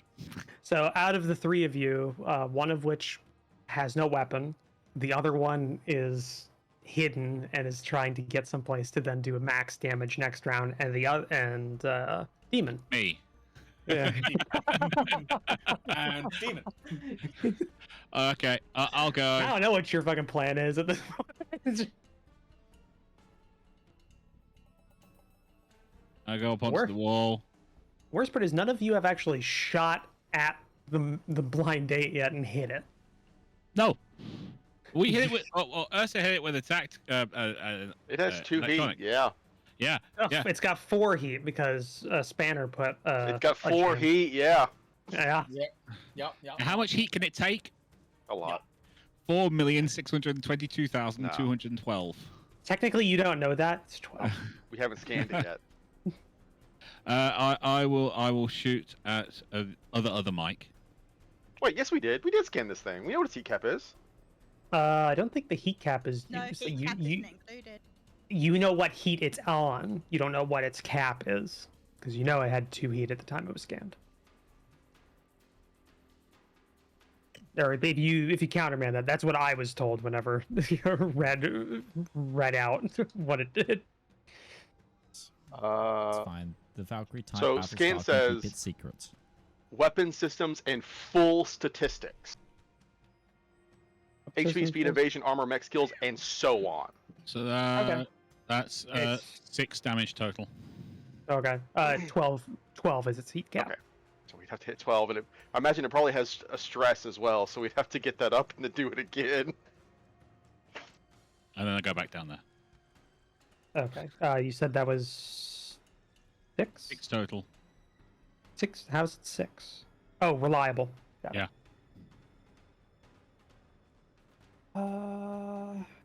Cool.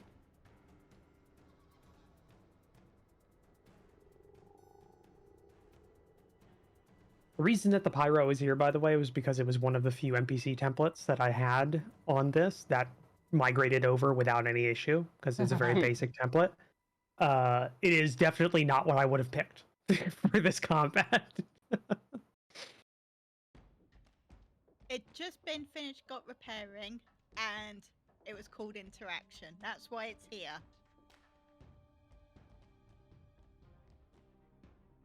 Okay. Oh, okay. Okay.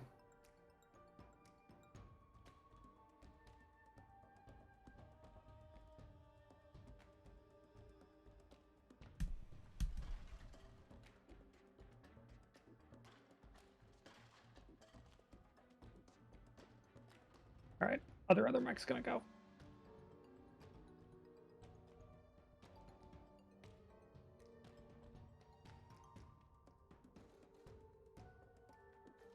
Shield goes away when it has a turn, so I'll put it out there in the void for use later, potentially.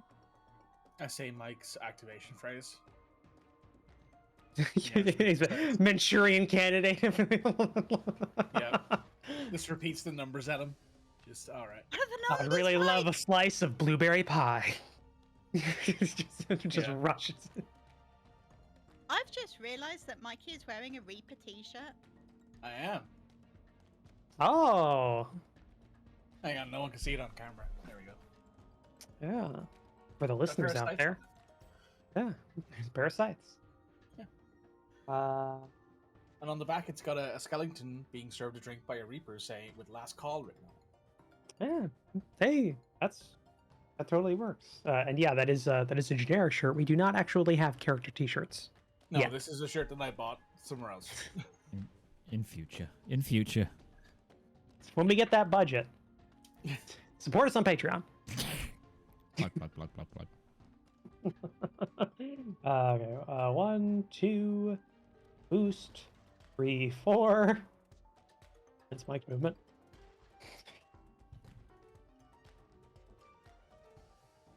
Technically, I guess he could get another boost out of it. He's a pyro.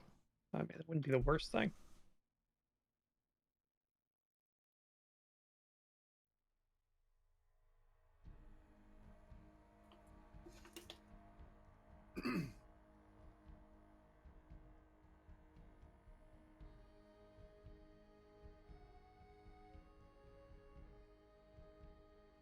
Yeah, I think Mike's gonna overcharge.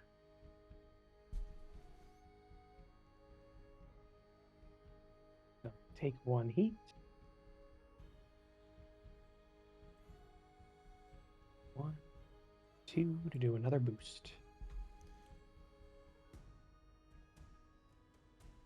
I don't think this is going to work because I don't think the ranges work out here, but I could be wrong. I remember the flamethrower's really good. Flamethrower is pretty good.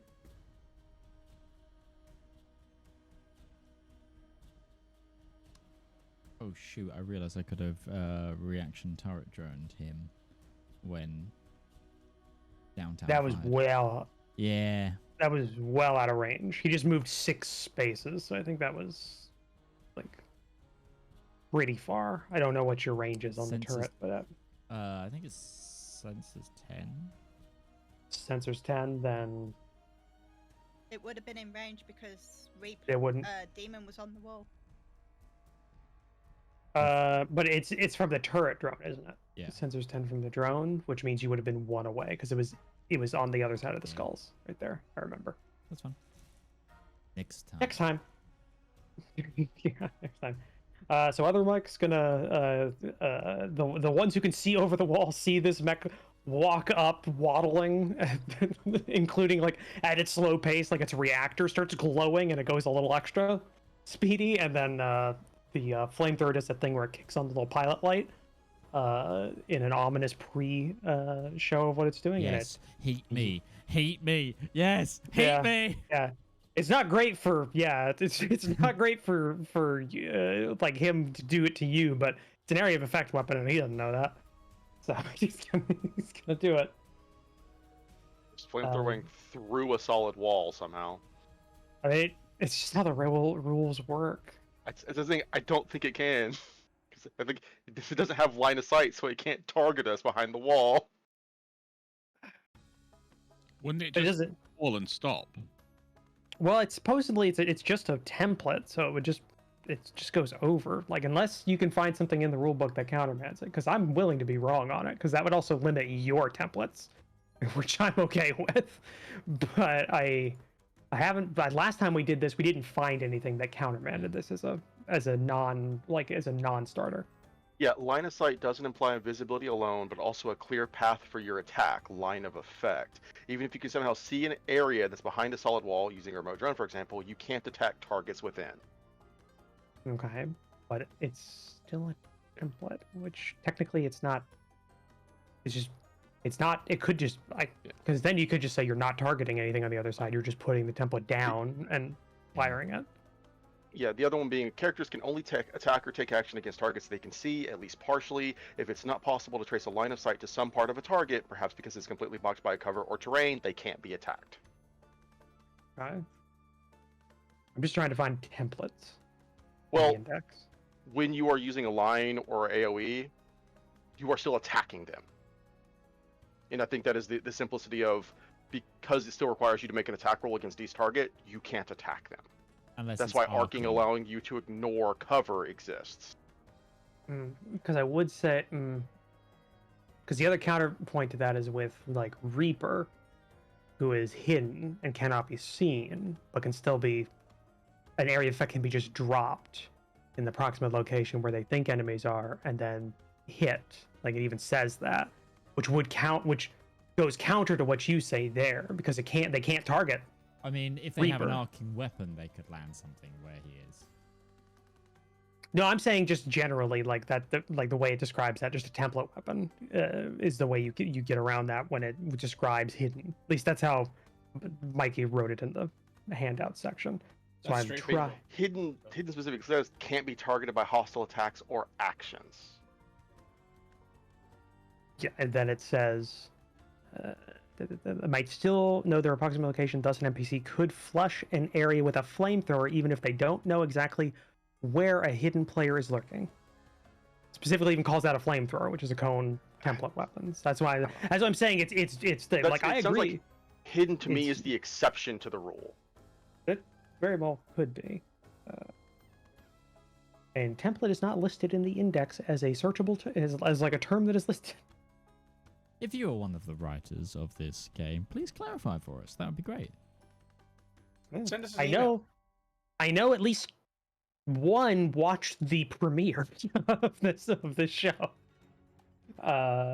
This also and- might be that hidden does not, while you cannot see the character, you may still have line of sight to them, is At the end of the the weird day- clarification. Yeah. I don't remember how we ruled it last time, but I will. Just rule it now. I will go with that. That's a no. That's a non-starter. So far, though, it could technically just hit the drone, which is on the wall. Yeah. And line of sight. And then the template falls where it is, but that seems a little scummy because the template, the drone's not really a targetable character. Mine, in any other case. Mine are, because they have HP. They do? Yeah, because I'm a drone controller. So naturally, a drone has 5 HP. It is a targetable thing. Mine have 10 because I'm a drone controller. So it is a targetable object. Right. It just doesn't have its own turns. It goes as a reaction once a turn.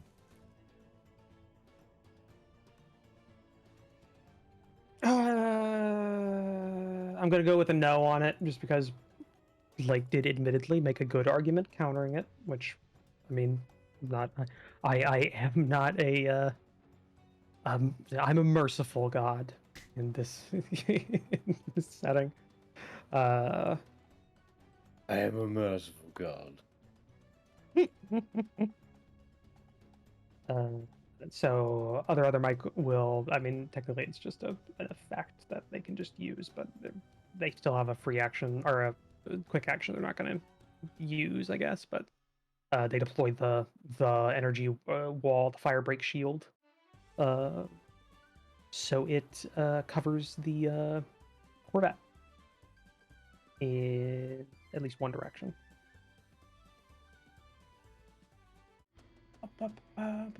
And that's it for other Mike's turn. Which means Fathead and Reaper are the only ones that have not gone on your side.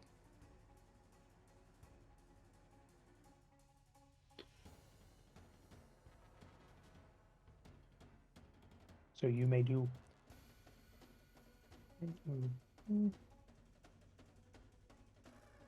you may go ahead whenever you want. What do you think, Utari?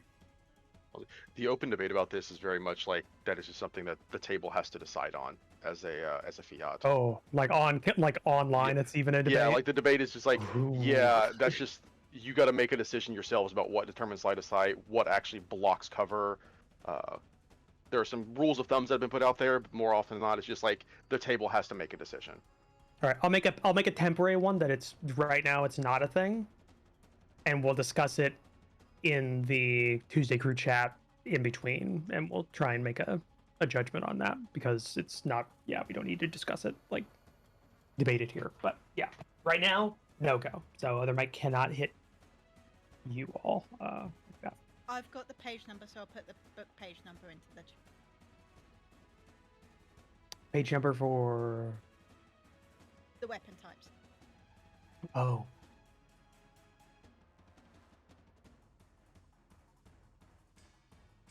Damn it. I'm in the middle of the country, and at certain times of the year, flies and gnats become very, very, very common.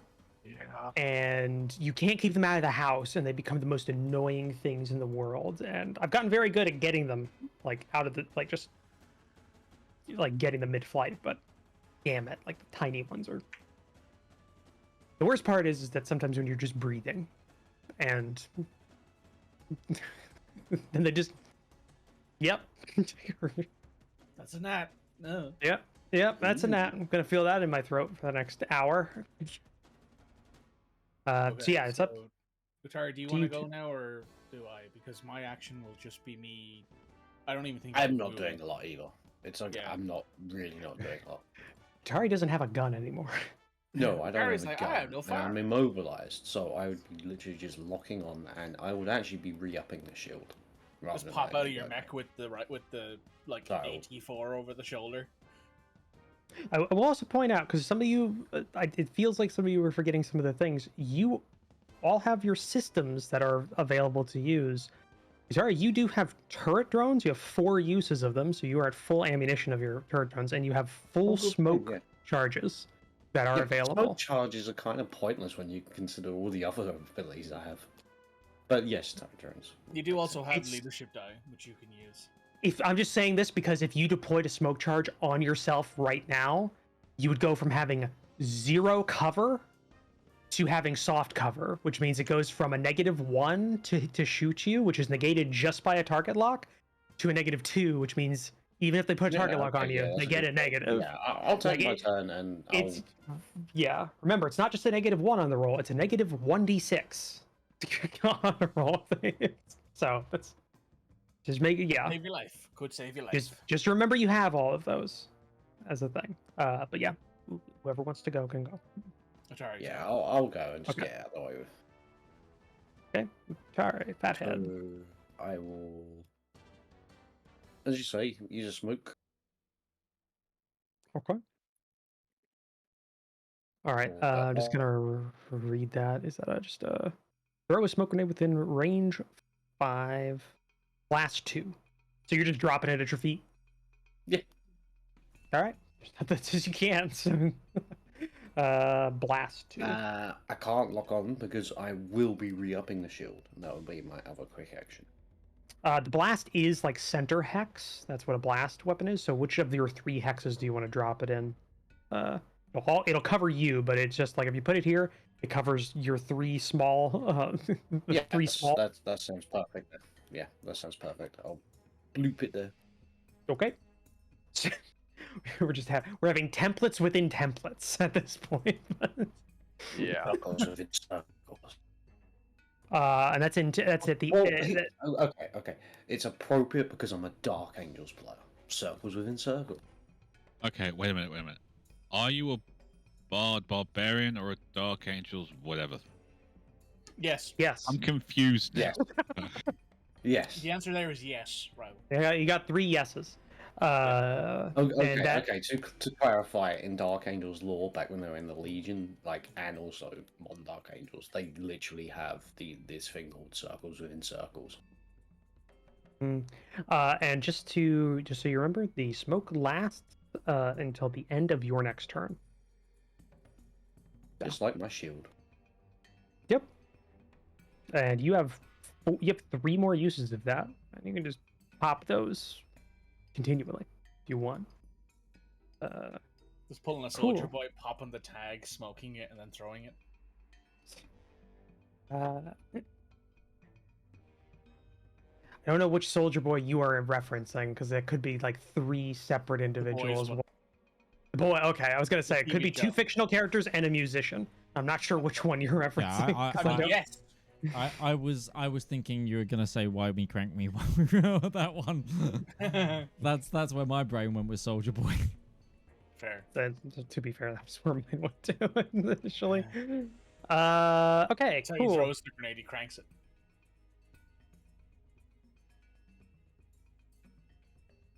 Fuck. I hate my life. Stop that, Mitch. You're upsetting everyone. You. Okay, light tank's gonna go.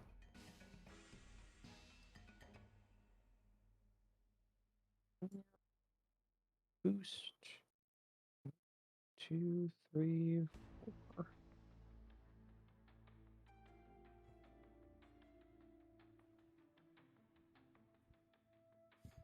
Okay. That's it for the light tank. Reaper, you were the only one that can't go. You can't put it off any longer. Damn it. I wanted to try to put it off a little bit longer. Nope. Unless the turret suddenly gets you named the turret. It gets a turret. Yeah. Squeakers, go! We put a raccoon in the turret. The turret now has its own name and its own call sign, its own actions. Put a little NHP in there and just seize the. It is not a spiritual weapon. Aw, damn it. Put an NHP inside the turret and it just sees the Corvette coming. Master Squeakers is afraid. Oh no. Poor Squeakers. Okay. So what I'm going to do is I'm going to use Mark for Death. So that means that I can now use a full action to choose a character within range 30 but further than range 5 to focus on. While focused, I become immobilized and can't take reactions, so I'm now immobilized. Okay. And obviously you're targeting the Kilo attack fighter. No, I'm targeting the Tannel light tank. No, I'm targeting the fucking blind date. But you deal bonus damage based on weapon size. So for an auxiliary mount, I gain a d6. On a main, I gain a 2d6. On a heavy or larger, I gain 3d6. On range, critical hits against them. As long as they aren't in cover or within 5 within range of 5, and I may only focus on one per time. And then I can use a protocol to end it. So I'm using full. I'm marking the blind date. On all of your IFFs, you see a skull appear above the blind date's like target locator. I'm just gonna. It's marked as a tier 3, but that's just it's a symbol that doesn't affect anything. But we know that's what that is. So it is So marked. that is my turn. I do stay hidden, so because I didn't move Of or course. shoot. So because I'm still in Yeah. cover and I didn't shoot. So Yeah. I get it. All right. Cool. All right. Juliet Lima 621. 1, 2, 3, 4, 6. Boost 1, 2, 3, 5, 6.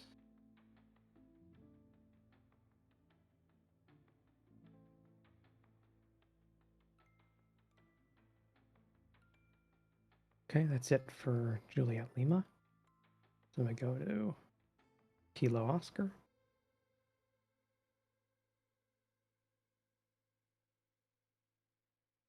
Two, 3, 4, 5, 6.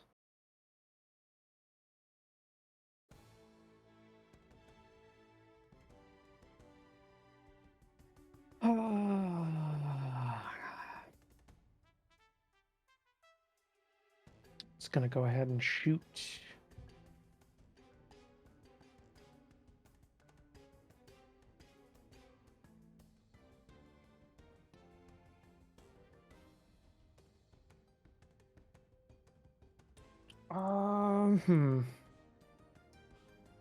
Red. Give me a number 1 through 6. 3. Rival. Same question, but it has to be different. So anything but 1. 3. 1. Okay. And Utari. 6. Okay. That works out perfectly.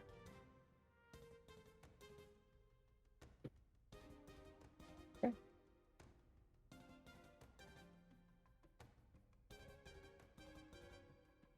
So the Kilo Attack Fighter targets Demon.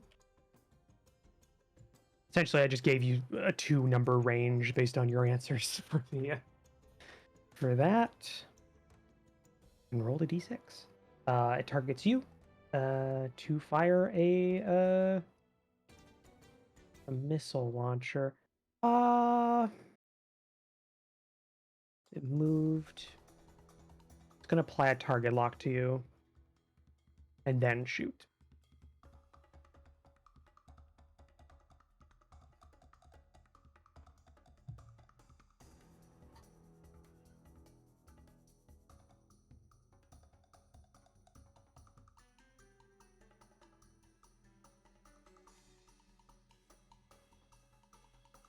Oh. I should have read this thing before I actually before I actually made a decision here.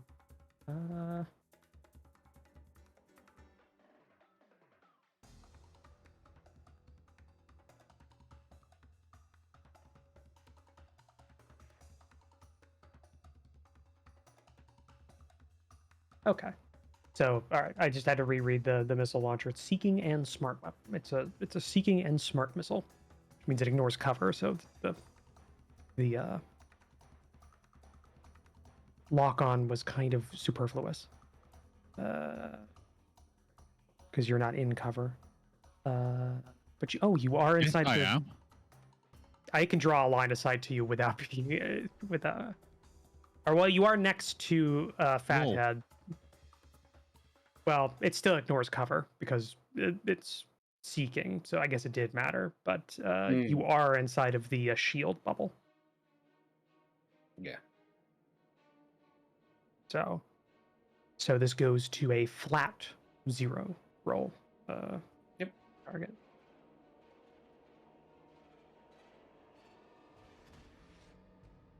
A lot of things got actual animation now they didn't used to. There was an update. I hadn't seen that missile animation before. Yeah, fire. Sure. That is there's no AP or anything on that, but that is a flat 6 damage. So, Yes. so you know.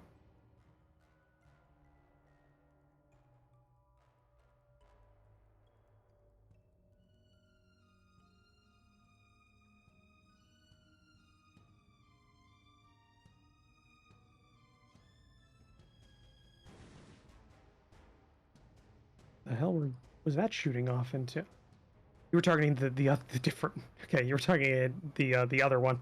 Oh, sorry. No, it's fine. I just saw the shots go wide for no reason. 3 damage. Cool. Applied. That's it for its turn. Okay, Juliet Lima.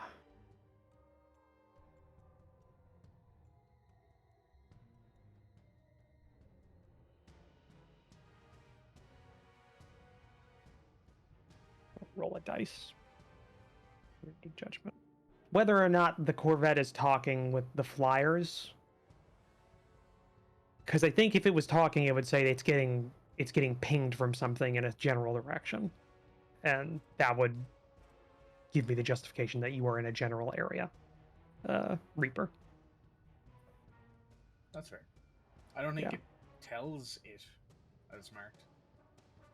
Well, I mean, the mark has to mean something, right? Like it has to Right, be yeah, like. it means something to me, but I don't know if Yeah. it means anything to them. Is the thing. Well, they'd have like even if they couldn't countermeasure or anything like that, you still have E-War and other things that would I be able to suppose. like. They'd be able to tell that there's some signal coming from a direction. They don't know what it does or what it is, but they know they're getting there's Something that's like something's paining us. Yeah. Something's that's like there's something a bit fucky here. Okay. I rolled a 6 on a d6. I was going for the high for a high number. I know your general location, so it's just gonna lie over it. 1, 2, 3, 4, 5, 6.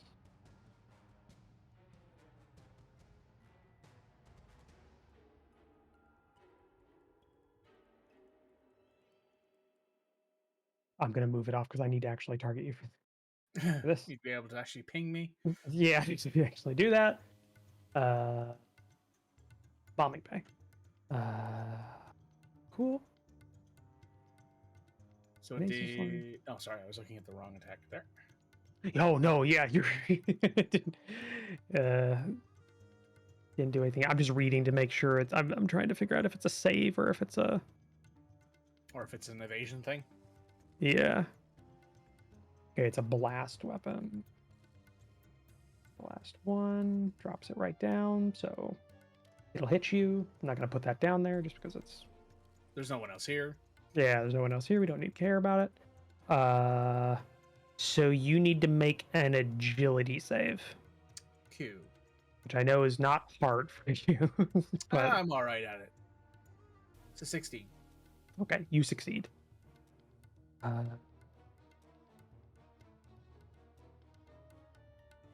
Which does mean you don't take anything Oh, from success. this. Yeah, it's just a save or don't on the damage. Cool. There's no half. Cool. So I used one of those. Bad effect on target. Yeah. Well, hey, you didn't take 8 explosive damage and get knocked prone. I'll take it. Yeah. Okay. So I did that, and because it's got nothing else there, I did the bombing run. It's going to do the rest of its movement with another boost. 1, 2, 3, 4, 5, 6.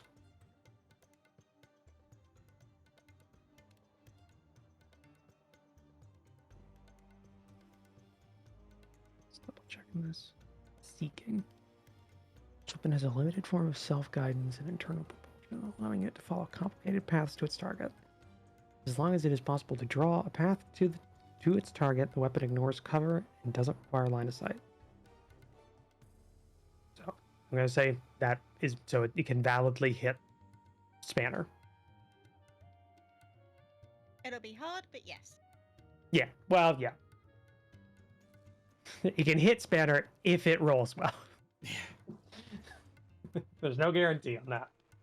Because I've got soft cover, hard cover. Ignores cover. Smart. Ah, You still get the thing. You still get the thing because of the shield. So.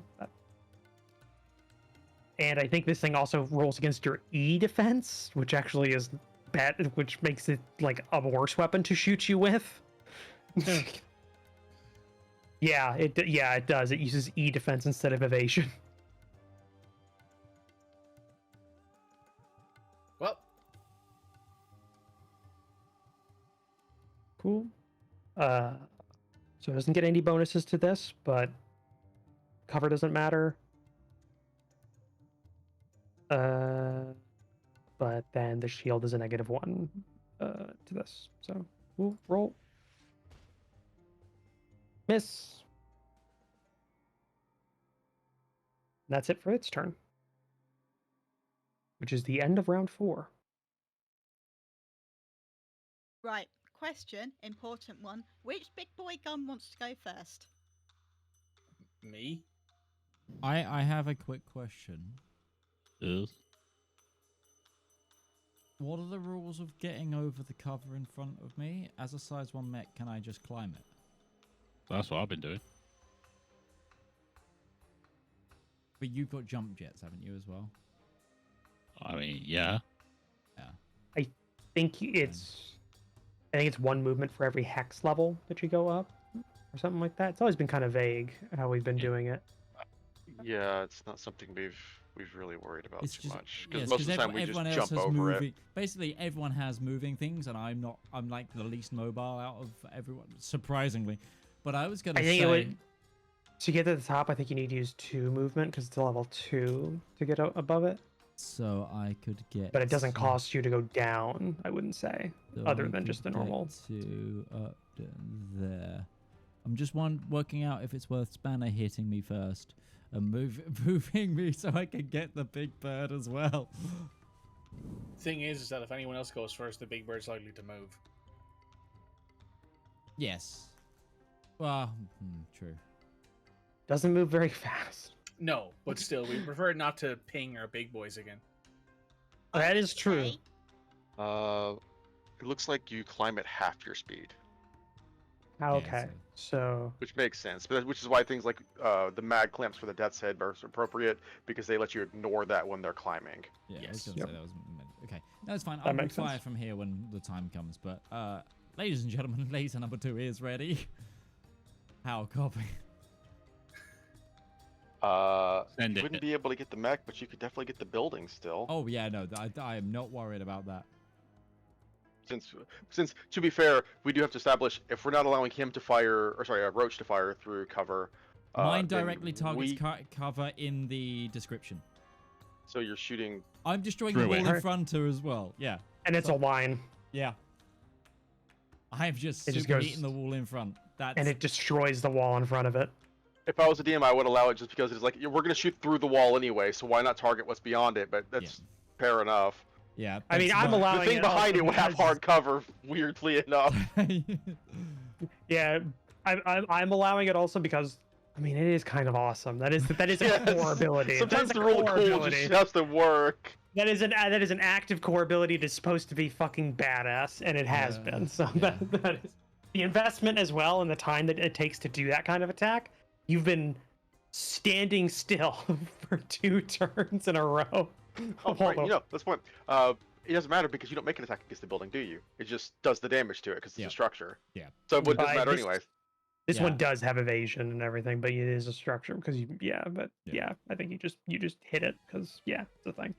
It also has an armor. And it's a special building because it's an objective. Yeah. What were you trying to say, Moogle? I was trying to say, let's have 2 awesome special abilities. Reaper goes first, takes out the bird, and then Padre goes, takes out the building. Sure. That's the hope. Yeah, I just need to double check my lining because that I need a ruling on does that go through Ursa or not? Yes. It does. So Ursa needs to go first. Would you like me to move then? I can do Which that. is the other way. He needs to go before me, not necessarily first. So it's like, So you, Okay. so this is why take it's your another time. reason why I was talking about the climbing, because I Yeah. can't move before I shoot, but right now someone is in the way of the laser. Fair enough. Okay, Take your then I time, will- talk out. Take your time, talk it Yes. out beforehand, because you need to, because you have an order of operations you want to go down on Sure. this. Uh, So Friendly fire, blue on blue. Then we're gonna do the simplest thing. Ursa's gonna back up, which I think actually. Wait, I he think still we has want to cover. take Reaper just in case Reaper can kill the big thing. I was gonna say, if Ursa goes first, then what Ursa's gonna do is gonna back up, and he's gonna lock on to the big thing, so Reaper has another chance to hit it as well.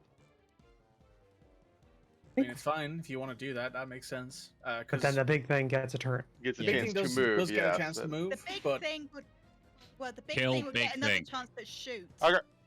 Let the- Yeah. let I think Reaper shoot it. I think the Reaper's going first is what I'm hearing. So Okay. So, because I can activate it anyway, and it's not going to change anything, I will also activate Crack Shot, sure. which means I'm immobilized, but I gain a +1 accuracy on all the attacks I make with rifles. I can also zero in. When I make a ranged attack with a rifle, you can attempt to hit a weak spot, gain a difficulty, but I gain an extra d6 bonus damage if it's a crit. So if this anti-material rifle hits with a crit, it is 2d6 base plus 3d6 because of the mount, plus a d6 because of crack shot. So that's 66 AP. Okay, so a Halo Scarab is firing. Actually, I was thinking more of a This is a Halo background. blast laser. Well, no, because he's a spider, so Halo This is Scarab true. works. This is true. I also get to re-roll this attack if it's not a crit, because that's a death head thing. Yeah. So so you're targeting. I am targeting the blind date. Okay, target it. Okay, and hold 1 second. As a reaction, the blind date is using an ability, which is triggered by an attack that is being fired at it and originated further than range 3. Which I definitely Yeah. am. Yeah, definitely are. I'm putting it in the chat so you can read it so you know what this does. It gains resistance to all damage from that attack, and then secondary damage trait is first activated system automatically. Don't ignore the secondary part of that. That hasn't happened yet. Right. But that is available, so this thing has resistance to all damage coming in from this attack.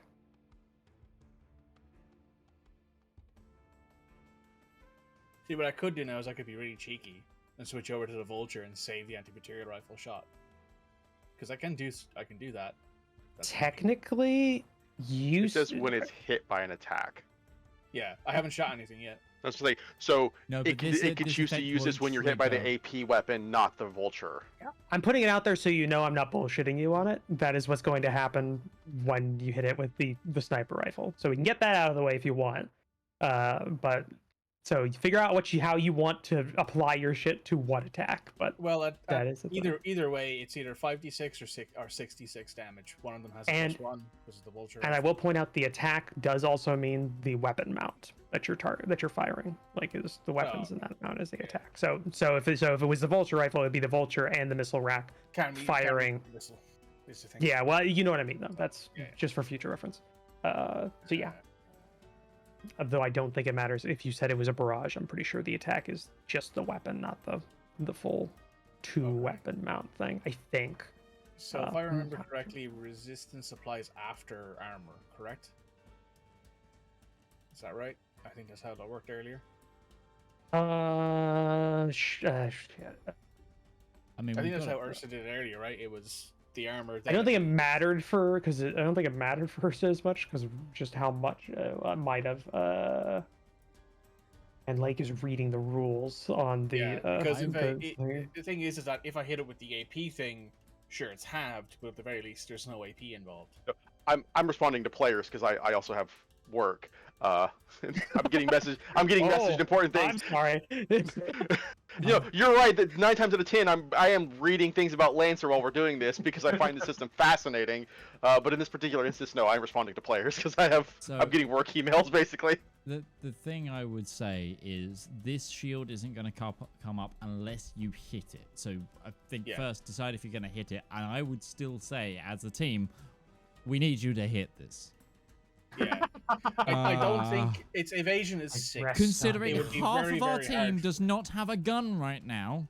Yeah, it'd be very, very hard for me to miss this thing because its evasion is 6. We know that statistic. And at the end of the day, you've still drawn out this shield and done more damage than any of us would have done. Okay. Trying to target it. Because half the team is missing guns. I'm shooting the building. That leaves you and Demon to try and shoot this. So... Yes. And his guns are only like reliable 3 at best.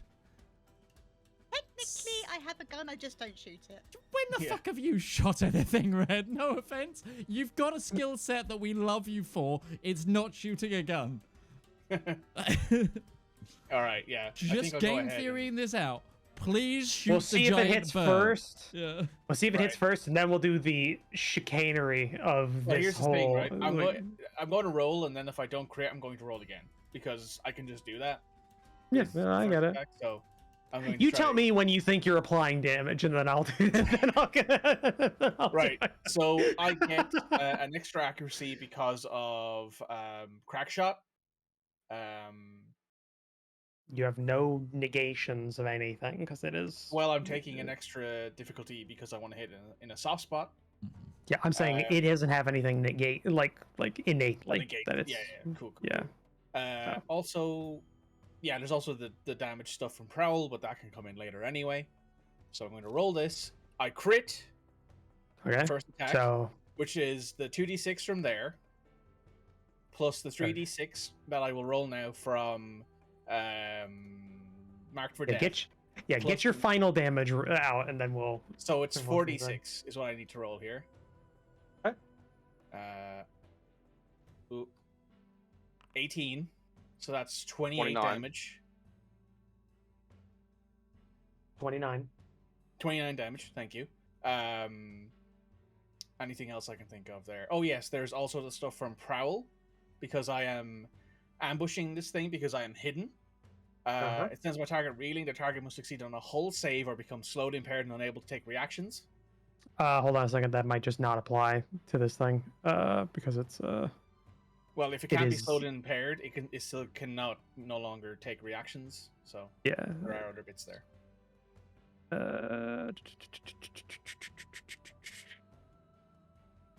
I was reading. It has a lot of things on it. Trying to scroll down to because I know there's a thing that applies to like effects that it can't be affected by. Cool, because I think you mentioned that about certain things it can't be affected by. Yeah, I'm trying to find it.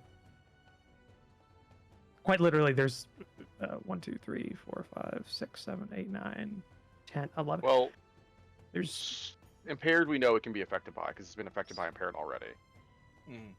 There's 13 little things that affect this thing. I've got to read through. Unstoppable force. There we go. The Titan ignores difficult terrain, can't be pushed, pulled, knocked prone, or knocked back by characters smaller than itself.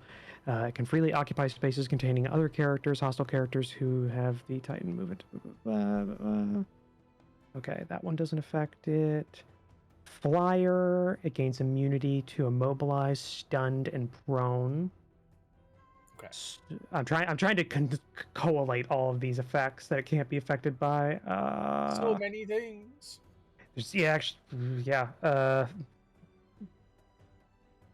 More than your average ship.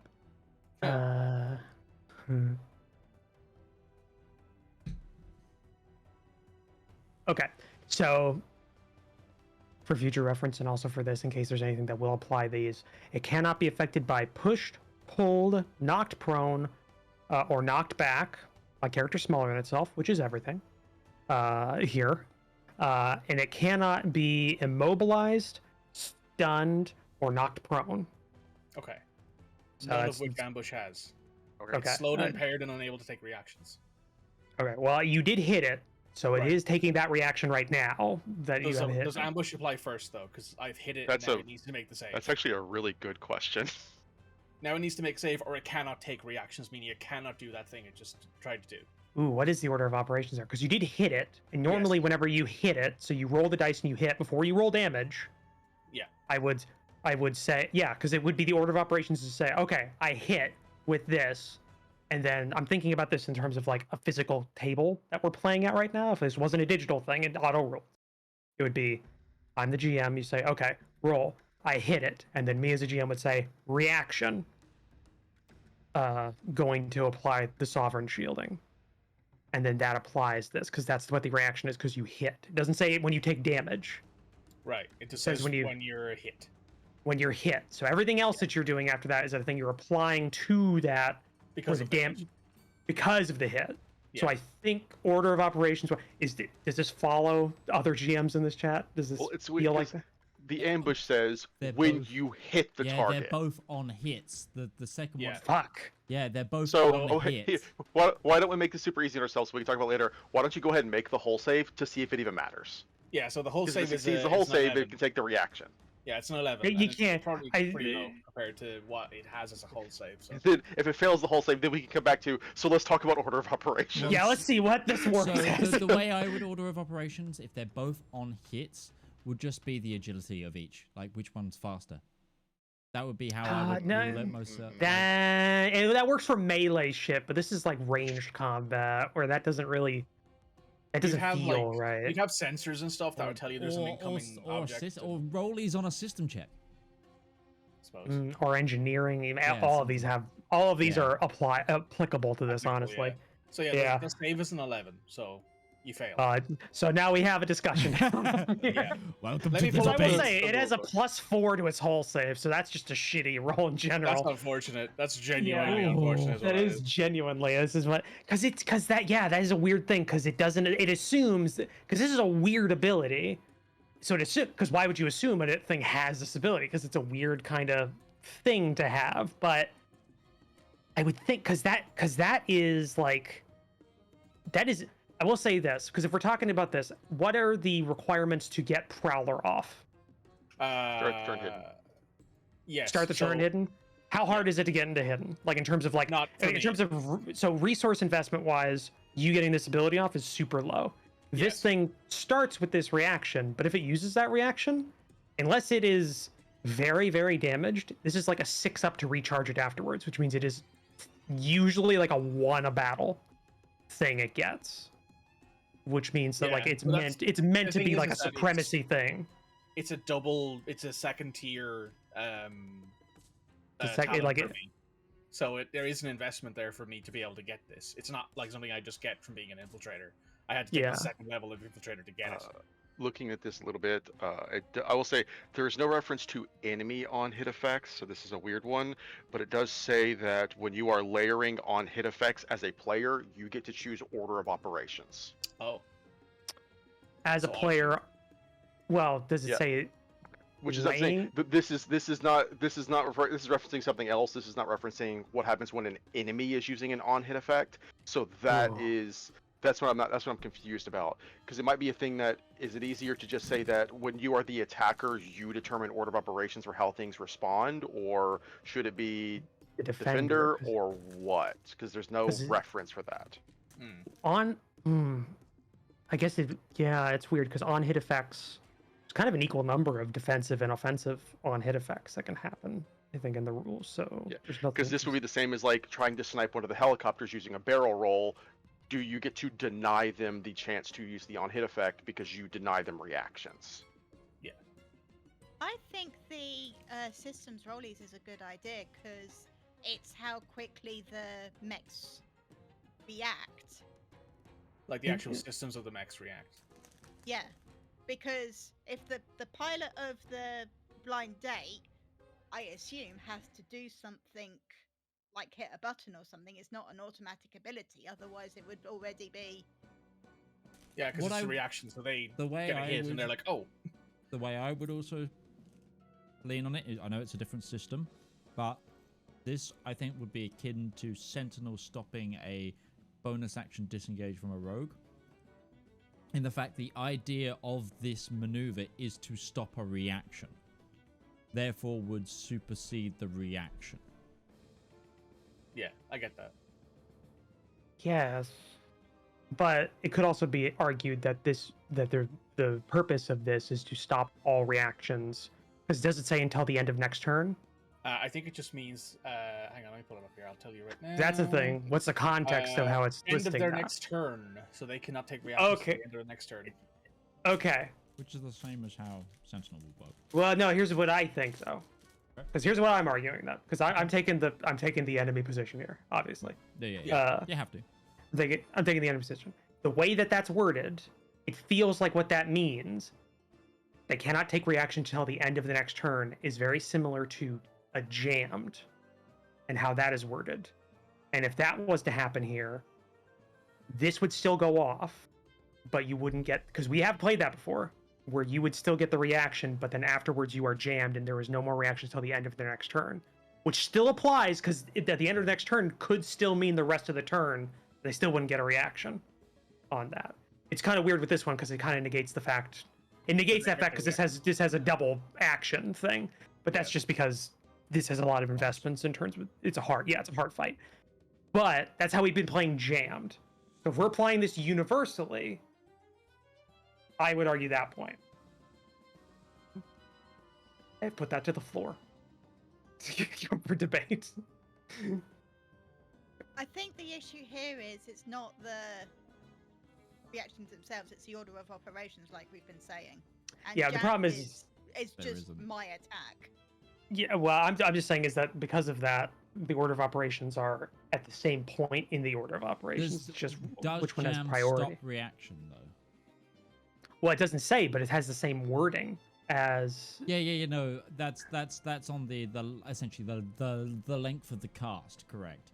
But again, the intent of Reaper's attack right now is to prevent reactions. Does jam as an effect stop reactions? Because if so, then I'm inclined to agree with you. I'm reading one of. I'm trying to find one of the tech attacks that. Let us know in the Spanner comments uses. what you think, how you would roll this on your Give table. us your opinion on here. Argue it really, really hardly in the comments section. Really go at us. What is the one thing you've been using a lot, Spanner, to like get rid of, like to give impart jam? Like what's that tech attack that you've been using? Eject power cores. Eject power cores. Okay, I'm reading this.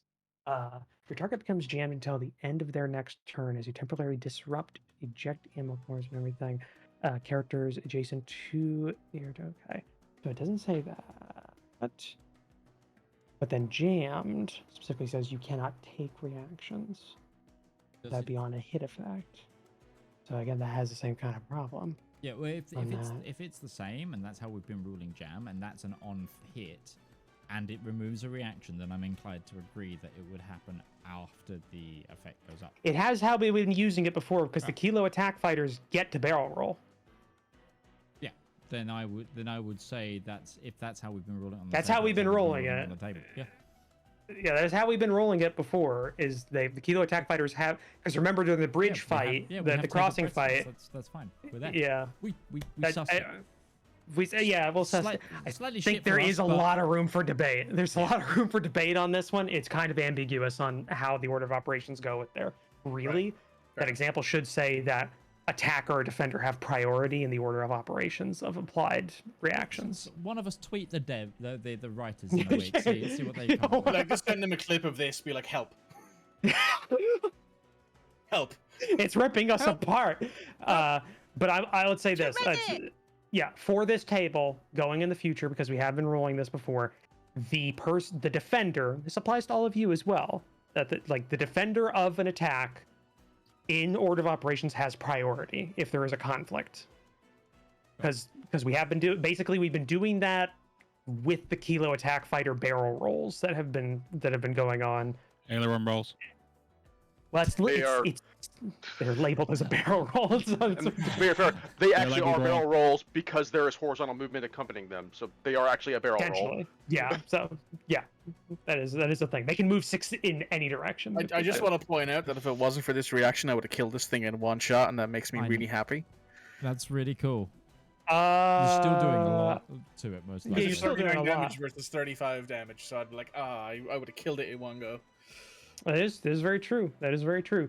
So it has resistance because it has applied that to this. Yes. So, So that would be 39 divided by half because it doesn't half. Because of, Right. Are we rolling up or down? You always go down. I think it's up in this system.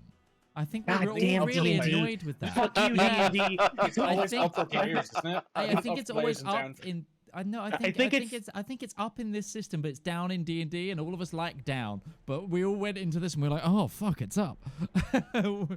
Yeah. Like we were ready to rule They- it as down, and then there was one. I think it was in the first ambush on this mission. We all went, oh, it's up. It's up. Oh Yeah, it's not no. down. Yeah.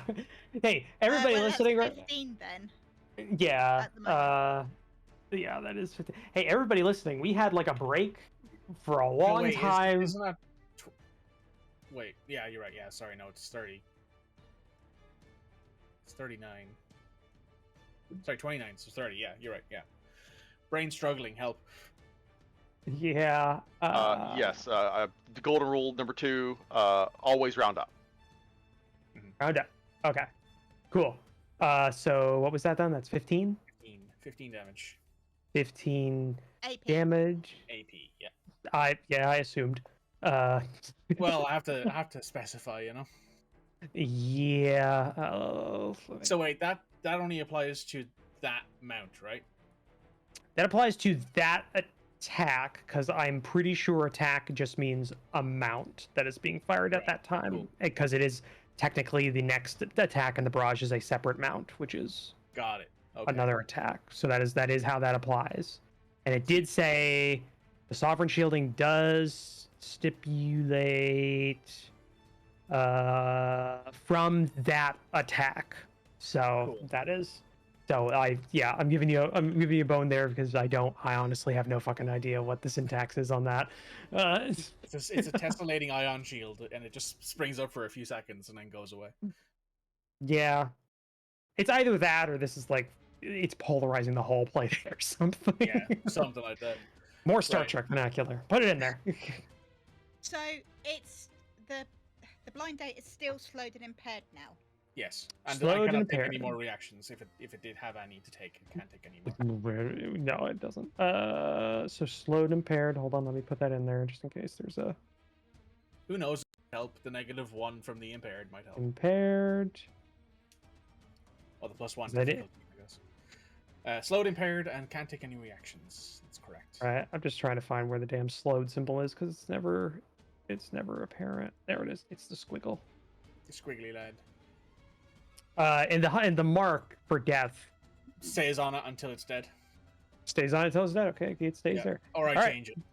Right. So now my second attack, because I can do that. Yeah, cool. Is that a half damage? Is 20 out of 35 half? No, that's half of 35 is Half of 35 is 17 It's over half.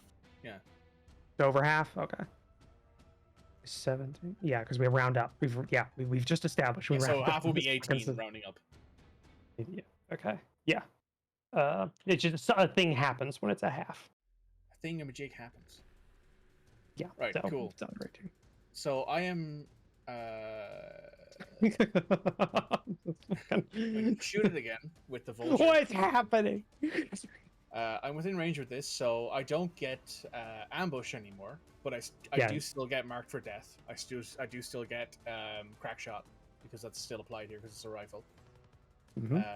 So I have an extra accuracy from that, and then an extra difficulty from that. I roll. I do 5 damage, because it's not a crit, and I can't re-roll this because it's my second range attack. Okay. And now I am no longer hidden.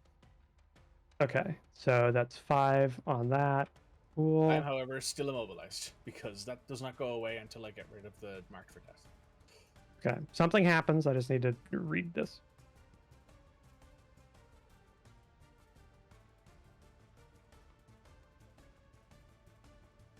And dead Suddenly air the while I read Corvette it. blows up and takes out all the other enemies nearby it. If only. Be nice, wouldn't it? and the single remaining vertical takeoff and landing craft goes, "Fuck this shit," and flies away.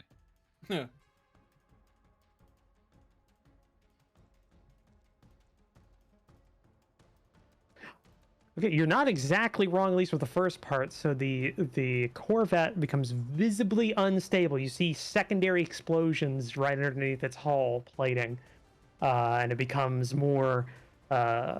It's like a wounded animal.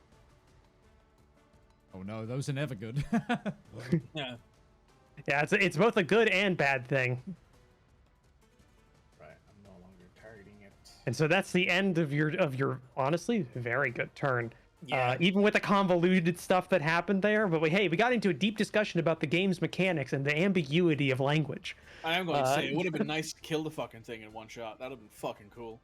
That would honestly, it would have been pretty good if more people had been shooting at this thing. I'm gonna point this out. If more people had been shooting at this thing, you probably could have done that. Because again, this is a 1 reaction it gets, and it's a 6 up to recharge it after it uses it. So if somebody hit it like hit it with like an AP weapon beforehand, or if you did, there's a chance you might have just it wouldn't have had this at all. I think I'm the only person here with an AP weapon.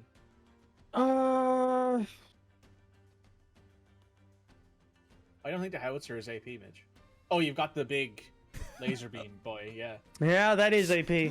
That is true. That is true. That would have also that's AP, killed the that's fuck out of this AME, thing. and AU is what that is. Yeah. Okay, well, it's going to be no surprise here. The Miller class is going to go.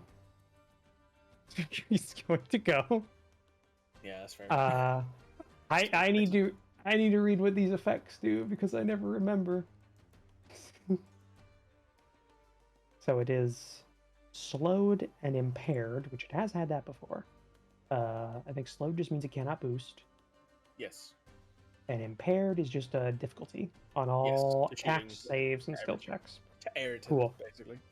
Cool. When it starts its turn, here's the bad thing. Well, here's the, I guess, in this specific outcome, good for you. Could have been bad if it was in a very different, if it was like 2 hexes over. But at the beginning of its turn, a secondary explosion happens around it, and all characters within a burst 3 area must immediately. So hold on. Actually, this might still be bad. I think Ursa might be within a burst 3. Nope. Just out of it. Like I said, if it was 1 hex over, could have been. Goddamn. Other. It stipulates characters. It does not stipulate NPCs, players, or anything like that. It's just things. What's the C stand for in NPC? Character. Crispy. Yeah, that's what I'm saying. This still affects it. In this case, crispy, right? Crispy. The C stands for collateral. Yeah. Okay. So other Mike must make an agility save. As you can probably tell from his slow speed, not his forte. Nope. This Ray rolls a natural 20, isn't it? Well, but we'll see.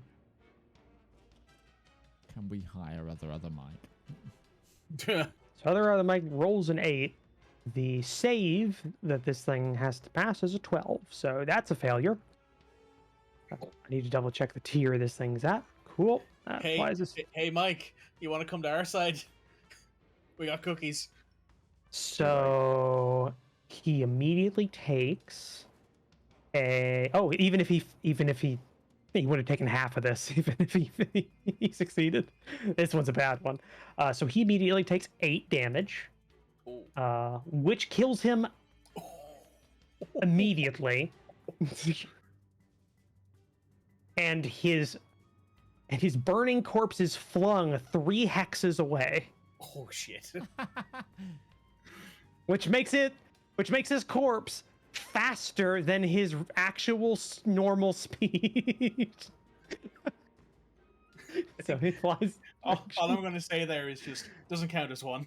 Here goes other Mike. I had such high hopes for him. I did too. Why? I don't know. I thought you were talking about me, Dad. Sorry. No. Okay. No, I never said that about you. Yeah, I'm used to being the disappointment. I will say though, Reaper, you could probably take other Mike because it's because of you that he got blown up. Oh yeah, I'm taking that kill. That kill is mine. I'm just there's this thing just unlocks a lot of shit. You unlock its second health bar. The boss music has changed. The boss pattern's different. Are we It's different. Sephiroth again. It's stage 2. Okay, so that's it for the secondary damage, immediate shit that happens. But this means that its point defense arrays become better.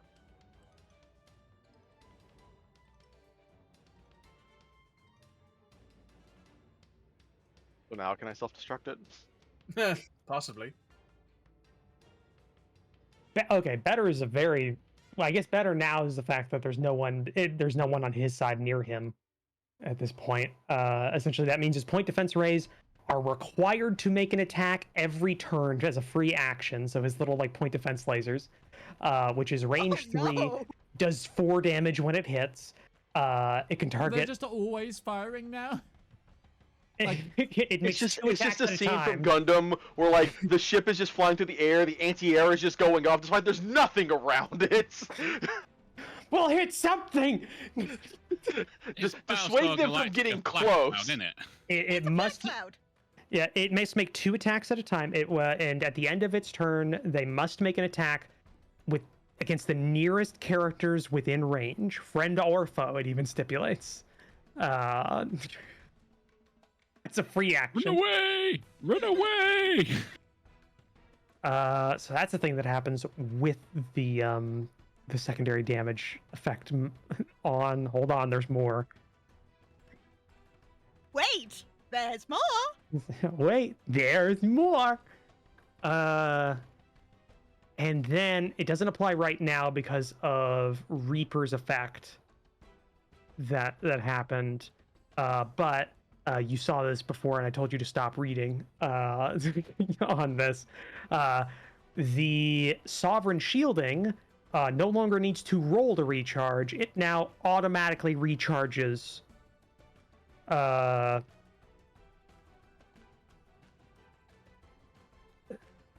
It automatically recharges. So, okay, this just it doesn't recharge every turn. It just immediately comes back. So, okay. So it has resistance to all damage now. Well, no, it just gets to use it again. It's after that point, it still has to roll for it. It just like immediately gets the shielding back that it can use as a reaction. It doesn't. I'm gonna rule like that because it doesn't say automatically recharges as a free action. Because if it said that, then that means it would just come back every turn. But no, right now it just comes back. Can't use it right now because it can't use a reaction. But after this turn, it will be able to. No. I'm not sure if we've ever done structure to an enemy before. I have to ask Roach, what was the structure roll? It doesn't have a structure roll. Everything when NPCs take structure damage, they also have to roll structure. It only has 1 structure point, and it hasn't lost it yet. Oh, it hasn't died. Okay, I was under the impression this was happening because it had taken the structure damage. No, the secondary damage thing specifically state. I'll put it in the chat so it's easier for everybody. The Titan does not begin play with this trait active. Yeah, half HP. Half their structure, or half their maximum HP if they only have 1 structure. Ah, okay.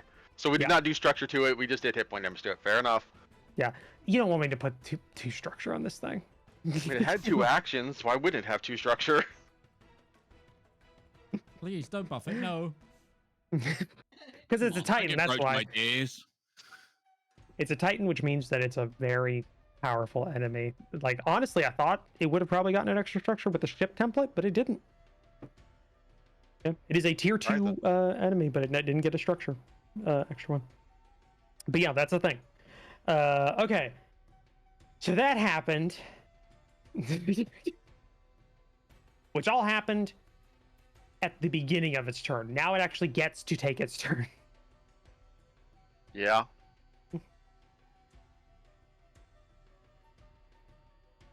You're no longer hidden, right, Reaper? No. Cool. I knew that was coming. The second she asked that, where's the measuring tool? Where's the measuring tool? I knew it was gonna happen at some point. If it's important, it is still slowed. Oh, it's within range. It's also repaired, and I'm behind cover. Yeah, no, you still have cover. Yeah. Don't worry. I'm not that much of a bitch. Reaper just crouches down behind the truck he's standing behind. He's just there like, well, you know what? If this is how I die, I went out fucking swinging. Reaper's like one of those little sand crabs, just starts slowly building up like little sand wall and laying the ground. The Mech's like front arms do this. Yeah, for dominance. Okay, so it's going to use one of its 2 targets is going to be on Reaper. And I think the other one has to be Fathead because out of like, doesn't have to be, but Fathead doesn't have cover. Not gonna throw one more at Ursa just for old time's sake. For old time's sake. Well, the question becomes is, it's better to shoot Fathead because Fathead only has soft cover. Sure. Whereas if it shoots you, you have a hard cover. I'm not gonna argue it. I'm just making a joke about it. Yeah, I'm just telling you the mindset of the targeting computer on this thing that's firing as it slowly cascades around and gives ghost images of its enemies and worst fears. Its worst fear is all of a sudden a spider mech. Well, no, its worst fear is an enemy frigate. Something made to kill it. We'll teach it why it's wrong. Yeah. I'll point out, if it wasn't for that shield shit, it would be dead right now. I think it knows. Yeah, it's like, that fucker. He would have killed me. I'm gonna guess at least 14 members of the crew on this ship know that you're the threat right now. You're like, that one. According to its sheet, because it tells me this, it has a little crew, like little diatribe on it. That's it's in the it's crew. At least 2. At On least a ship this big, only 2 though, an just 2. AC-130 does have at least 2, the 2 pilots. But I would say, Yeah, this is true. honestly, what you said wasn't as funny, Midge, but the tone you said it in was such British incredulity. I love that. I would say to fly the AC-130, yeah, at least 2. But you look at this thing and it's freaking, like, the point defenses are going wild right now. There's so many people in a ball gun. Like, hey, I'm gonna tell you this: a Phalanx Sea Whiz doesn't have a crew member assigned to it. That thing is run by a computer, which is both amazing and the scariest fucking factoid you could hear about it. As anyone who's seen it tracking civilian aircraft criners know, Yeah. that is a horrifying concept. Yeah. Okay, before it shoots, though, I just realized this. Before it shoots, it gets to move. It just can't boost, so it is going to shimmy over 1, 2. Shimmy. Shimmy, which I think still means this is fine. Yeah, that's fine. It actually means we're in point defense range. I'm going to say at this range, I think it can see Padre. possibly, yeah. Yeah, fine. I mean, we're already fudging it in the way that it couldn't before. No, because technically it could, it's but totally fine. I think it's close enough that it would be able to see over those walls. And double check on the range with Reaper. It should be fine. Oh, it's fine. Moogle, It's fine. nudge me. No matter what, yeah. If it Oh, stays boy. there, nudge me. Oh, we're gonna force the hand. Never mind. I can't do that. Actually, yeah, no, we can do that. We can do something funny about that. Don't tell the Irishman. You'll have to toss the one in me. the Discord call. Don't tell him. Tell anyone else. Don't tell the Irishman in the Discord call. Roach, do what you're gonna do. I'm already doing it. I'm just figuring out whether or not that counts as hard cover for Reaper. Reaper, your size 1, One. right? 1. Okay. Yeah, Size that's 1. hard cover. hardcover. There's at least 2 layers of hardcover there because those pipes are size 1 as well, right? So, yeah. So I'll give you hardcover. So hardcover for Reaper, soft cover for Fathead. The impairment is -1, so that means Reaper is a -3, Fathead -2. Yeah. Okay. Cool. The first time it's missed. Oh, it's first time it's whiffed. That's In Miss Both. beautiful. Woo! Yeah. Yeah. It's panicking. It's panicking. It's panicking, Anakin. Anakin. I ain't got a panicking. Start panicking. We spent too much time together. I love you, mid. I love you. Okay. So that was it. Utari, nothing happened while you were gone. Thankfully. Could have, but nothing happened. Okay. And then at the end of its turn, as a free action, it absolutely must and is required to shoot its point defense lasers. It must target the closest enemy. It only stipulates 1, but Is the closest. closest enemy it can see me or the turret? It's Ursa. No, it's Ursa. it's Ursa because Ursa's technically 1 hex over. Yeah. Yeah. And so it has to go for Ursa. If you were equidistant, I could roll a dice on this.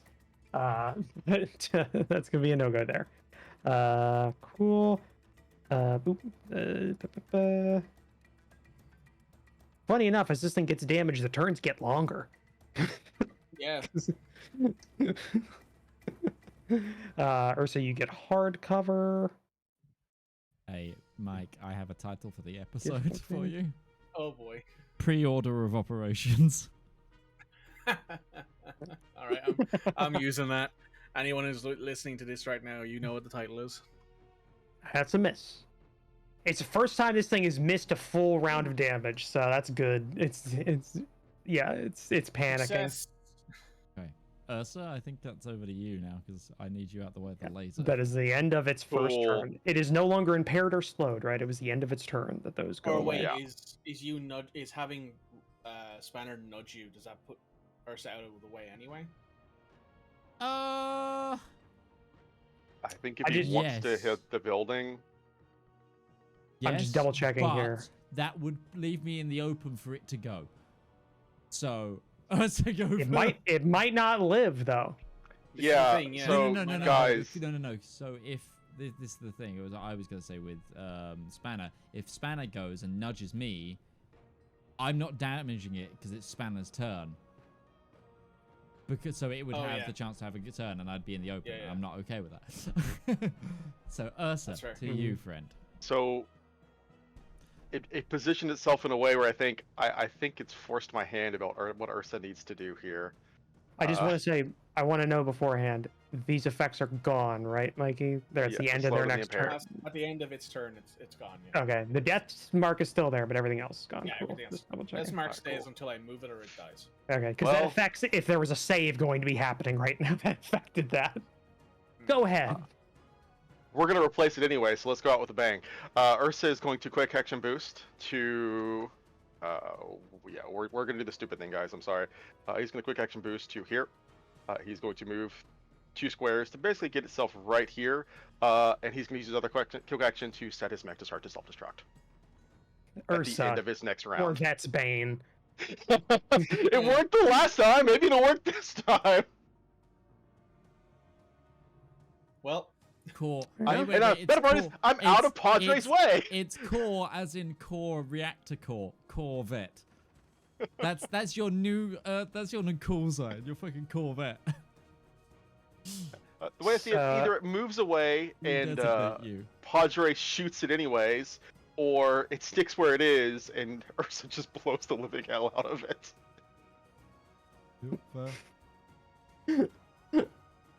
Okay. Just one time. Can you bring a mech back in one, please? It's hilarious because up until this part of the mission, the mech was in pristine condition. Yeah. Yeah. Literally 0 damage, and now it's like going up in fucking fireballs again. Technically, well, I guess it doesn't really matter. You take the structure anyways. You're not repairing that. I was gonna say, Ursa still has half their repairs of their changing mech. the No, I know. No, you can repair structure too. Oh Like, yes, this this thing, could he could totally fully be repair fine. this thing without any issue, more or less. I'm gonna He doesn't change- have a gun. He's just like, you know what? This worked last time. Let's get rid of this next thing. license level. I'm changing my mech's personalization from the little bobblehead Jesus to an extra chair on the back of my mech, just because I know that. That is an I actual actually have a thing you spare can seat. get. Yeah. There's a You can expand a I think it's cockpit. called expanded cockpit. Yes, your mech Yeah. gets a second second seat. Yeah, easily fit 2 people. Okay. See, that's okay. How does that work in Spanner's mech? It doesn't. It's I just think there it's a baby Bjorn on the front of it. Yeah. Just strap you to the front of the mech like a toddler. Extra type sheet. thing? Extra. It's a meat shield. Yeah. You have Okay, to face so- backwards. So Ursa's turn is done, and Ursa's doing an Independence Day Yep. Again. again. I'm back. Pulls pin on grenades. You keep sending Corvettes at me. I guess I'm gonna keep doing this. That's fair. That's fair. Technically, the Corvettes in the first mission, you went to them. They didn't come I to know. you. Technically, we were tier 2. Like, That's Ursa was a true. breaching expert. Apparently, Corvettes just send him into a blind rage. Apparently, yeah. So okay, yeah, okay. Shit. he saw this in a movie once, and it stuck with him. See, the problem is originally I was going to use a kilo, and I was going to strafe the line of small mechs, and I was going to drop a bomb on you all. But now Ursa's plan has put that into. When do you blow up? At the end of his next turn. The end of his next turn. Okay. Yeah. So, luckily for Ursa, he has just enough time to eject, because he hasn't ejected yet. That's true. That is very true. I still have time for this then. Yeah, it's still the best option for these guys. Okay, so here's what's gonna happen.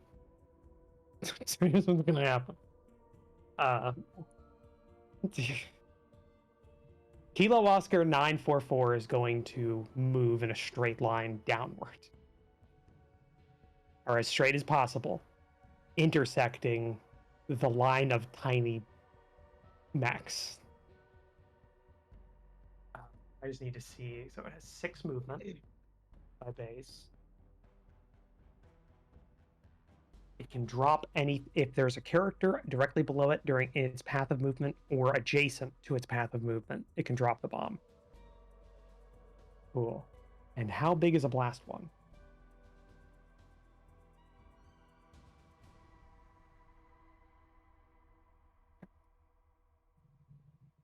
So it's going to move. I really hope we don't have another mission after this one. I hope this is Yeah, a the clean last mission exchange. was an optional one, depending on how damaged you were coming out of here. I have a criteria. You're fine. You're fine. Well, I'm not gonna force that on you.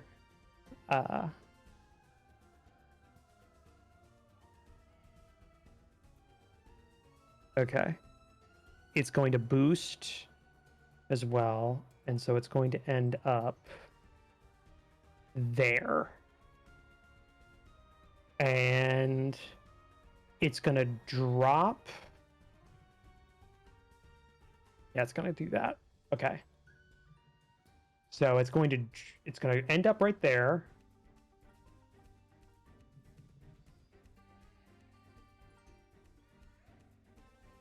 Going through. It intersects a hex there, which means it's dropping the blast one right in between Demon and Padre and Fathead as it flies. Do we get the chance to shoot it as it flies by? Is that something that... It's flying. I don't know. It's I would get a flying. reaction if it hits me. Yeah, I mean, you would. Yeah, definitely. I'm just asking general people because... Opportunity is provoked when the target starts movement within one of your spaces. So it ended its movement at the. It started outside and ended its movement. Yeah.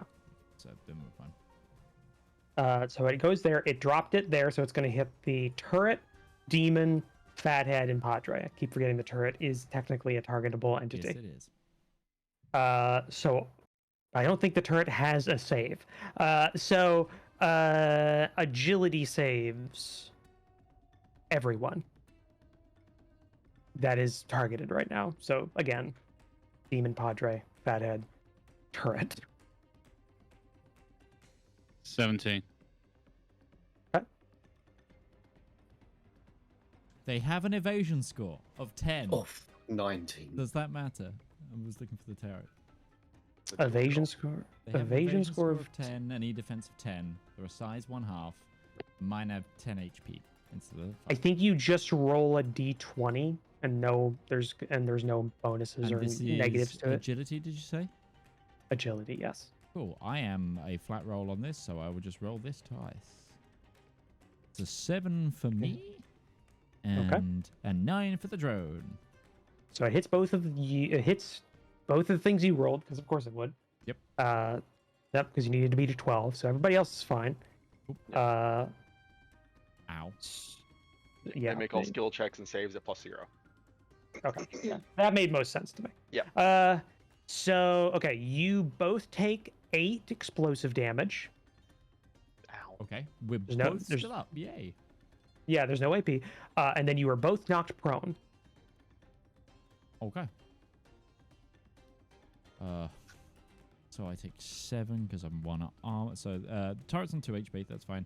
Turret can't be knocked prone. Can it? Yeah, I don't think it applies. I'm not applying them. Yeah, it's fine. The turret is a stationary object that is planted on the surface. Oh my god, why can't I brain?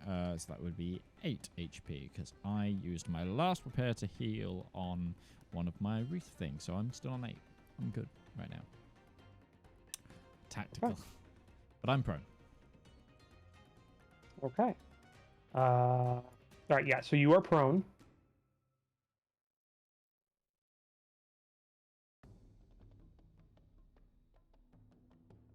It moved, boosted, still has a free action, used one of its bombing bays, and then it's just going to shoot with a missile.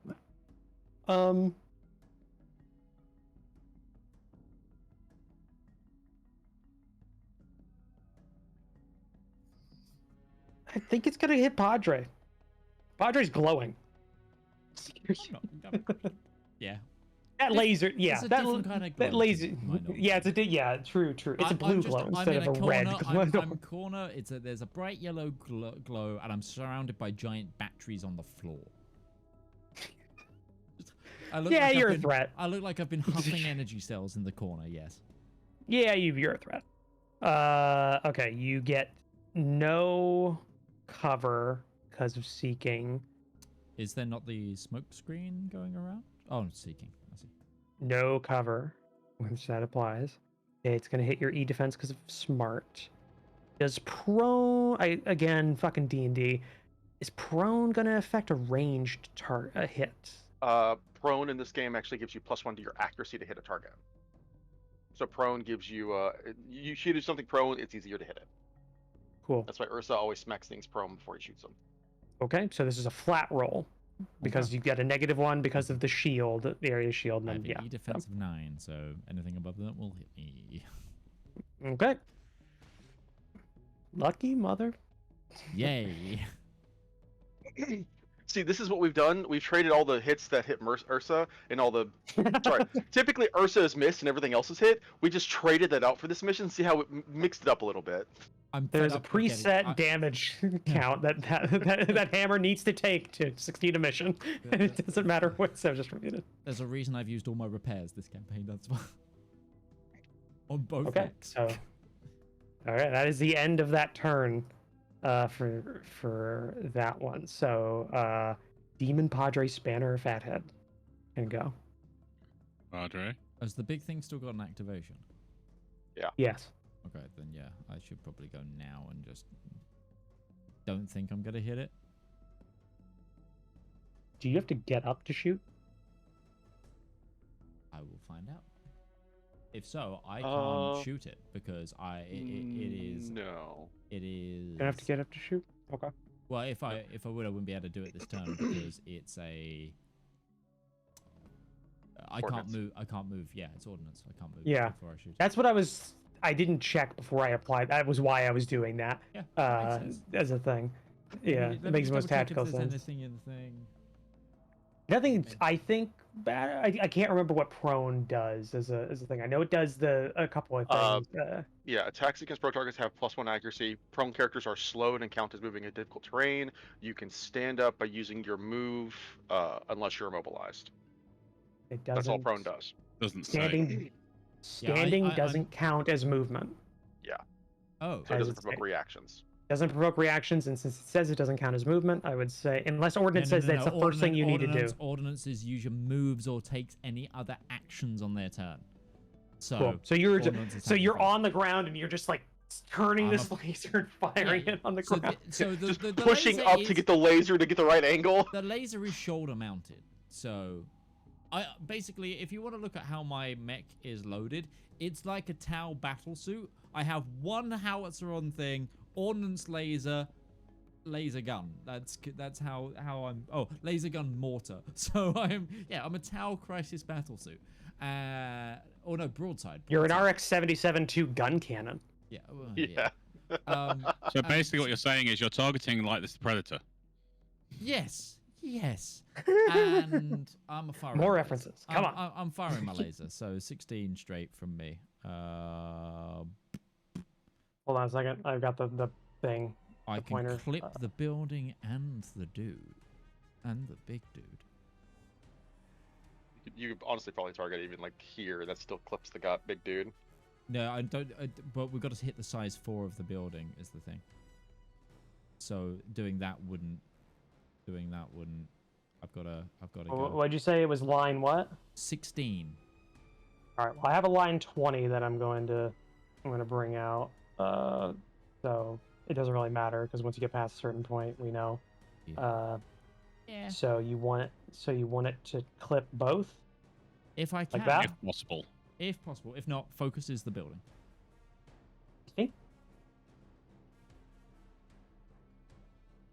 If you really wanted to game it, that right there, you hit one of the hexes in the building, which technically means you hit the building according to how this game works. Cool. And then you would also hit the thing. So I will allow it because that's something I would do. Yeah, so, sure. I can't see the. Oh, now I can see the line you've got. Cool. Yeah. So yeah. So the building is taking 40 AP. Now I need to. Yeah, the building's dead. We know that. We know it was 2-shot for this. That's fine. Tell me what it needs. Tell me what the ship needs. No, I've got to do some mental math because with characters rather than buildings, there is a slightly degrading damage on it. Okay. You can put it in the chat. There's usually a little button. I'm still reading the rules about line. Oh.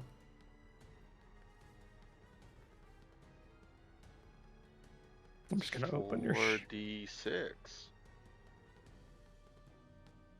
No, okay, no, it is fine. It's oh no, this was. Yeah, it's 4d6. Wait, I think this was an interaction with one of my other things that I'm thinking. Yeah. Instant charge. The ZF4 gains an additional +4 range and +1d6 energy damage for each charge. Resets to 1. Okay, so and you're on charge 4, which is 4d6, 16 ordnance. We'll see anything else that's gonna matter there, unless there was another thing. Unless it was like heat or something. Danger zone right now, so that doesn't apply. That's why there was a thing. Yeah, it was your core. It was your core power. It's your active core power that adds the building stuff to it. That's so. I think that's it. I think your core power is what gives you the structure terrain damage, and then the normal weapon is just a really good laser. At least from what I can see here. Yeah, your ZF4 solid core immediately gains 3 charges to a maximum of 4. Additionally, for the rest of the scene, stabilize generates 2 charges instead of 1. All-terrain objects, and deployables take 10 AP energy damage per charge on hit. So that's what that does.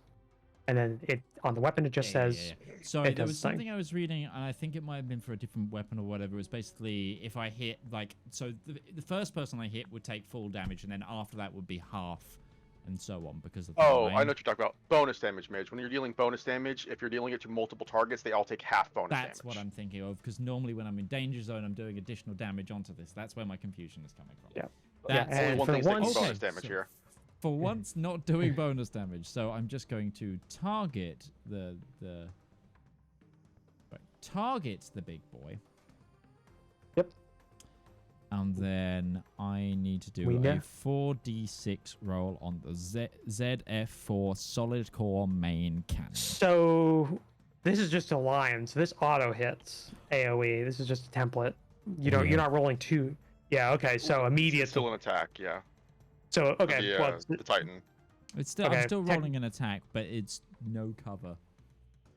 No, So- I'm just saying that because of the way that this works, so that means it does say because it gets the reaction I'm using the fucking Sovereign Shield because why wouldn't I use that shield thing?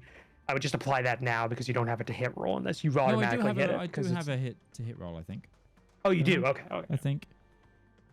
was Well, I mean, aligned, but I've got a roll in the tab, so it doesn't auto apply. So go ahead and do it. Yeah, you're right. Go ahead and do it. You're fine. Okay, so 17, 15 energy. Oh, that's a good roll too. It was. So it's using that to have all incoming resistance to all incoming damage as a reaction. 8 damage then. You're right. No, is it? Red is totally keyed into the kind of idiot I am. Wait. Titan is hit by a target beyond range 3. Am I beyond range 3 right now? Ooh. No, I am not. You're right. They got too close. I am too close. Flew too close to the sun. Icarus flew too close to the solar cannon. Let's go. Happy for you. I'm fine that you're gonna kill this thing, Midge. That's totally fine. Let's go, gamers. You want to know the fucking best part, Midge? Yeah. This thing has 15 HP left. I know. I've worked it out from Mikey's calculation and what we'd said before. Wait a second. Is this AP? Ooh. It is not armor piercing. I was actually double checking that. I was just gonna check. I saw the joy leave your face immediately, and then it hit me too. I was like, it's wait not. a second. It might not be armor piercing. Hang on. Just to check if your thing gives you armor piercing, the modifier. The modifier. On your active core ability. If it doesn't say it gives AP to it, then it doesn't.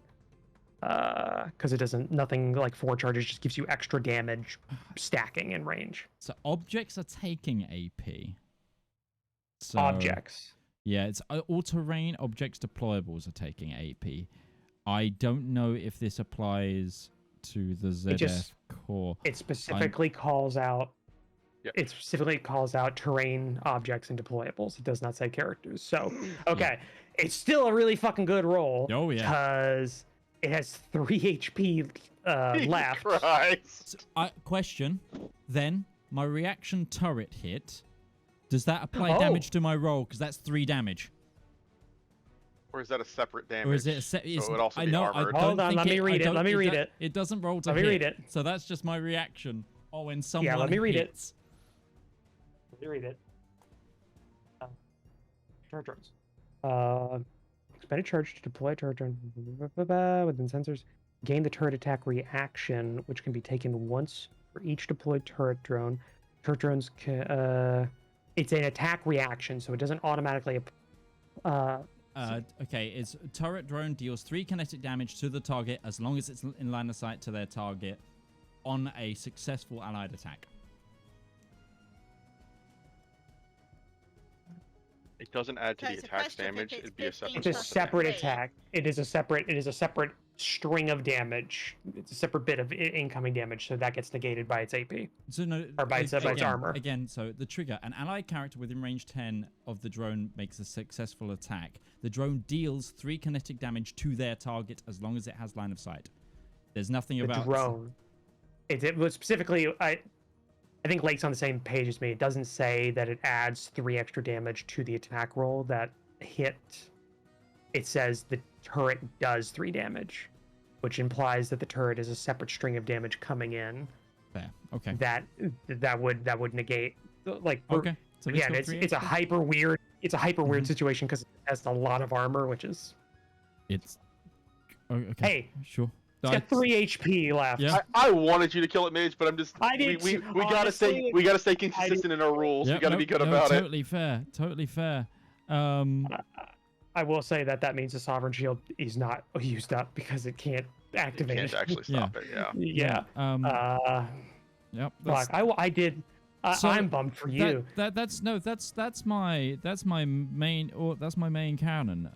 I still have moves. You still right? have another attack. I still have another attack. Hey, that totally works. I will say the building's gone. Yeah. Yeah, the building's gone. There's just a sun on the horizon. Yeah. Does that go up? Is there going to be an explosion effect that might hit this thing? I have a thing. We have to get to the end of your actual turn before that happens. Okay. Well. Fuck. I might as well just. There's a massive fucking hole that I can now see this thing through as well. Yeah. No, you're right. Hold on. I can apply that too. So I can just hit it with the soul pattern laser rifle, I guess. Yeah. So that happens. So there's 4 hole in the wall there. Yeah. Go ahead and try and shoot. Hey, if you do like 6 damage, you kill it. Yep. That's true. Because it still can't use its reaction. I missed. Okay. Okay. I'm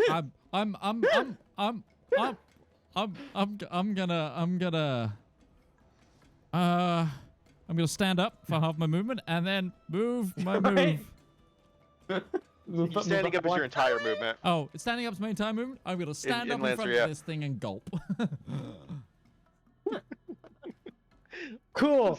I really wanted you to just kill it. Damn it. So sorry, guys. I tried. No, close. So fucking close too. Like, as funny as it is to me about Ursa killing another Corvette, I'm totally fine with if somebody else just rips this thing away right now. The worst part, Midge, you got 2 5s, a 4, and a 1 on that roll. If you had rolled average on that last die, it'd be dead. The thing is, if I was in danger zone right now, there'd be an extra D6 of damage on that first roll. Yeah. This is the one time you haven't been trying to stack heat. The reason I haven't is because if I max roll on it right now, I instantly overheat because I'm at that cap. As of next license level, that will never be the case. Cool. Actually, that's a good point, Midge. When the Sherman clears all its heat, you may choose to receive heat equal to half its heat cap. I know, it in the danger zone. It doesn't carry it over. You clear twice to build your charges. You could have just cleared heat there to give yourself the heat cap. Yeah, I had no heat anyway, so I can't Yeah, go up. but you could still choose to clear the heat cap and just put yourself up to the heat cap.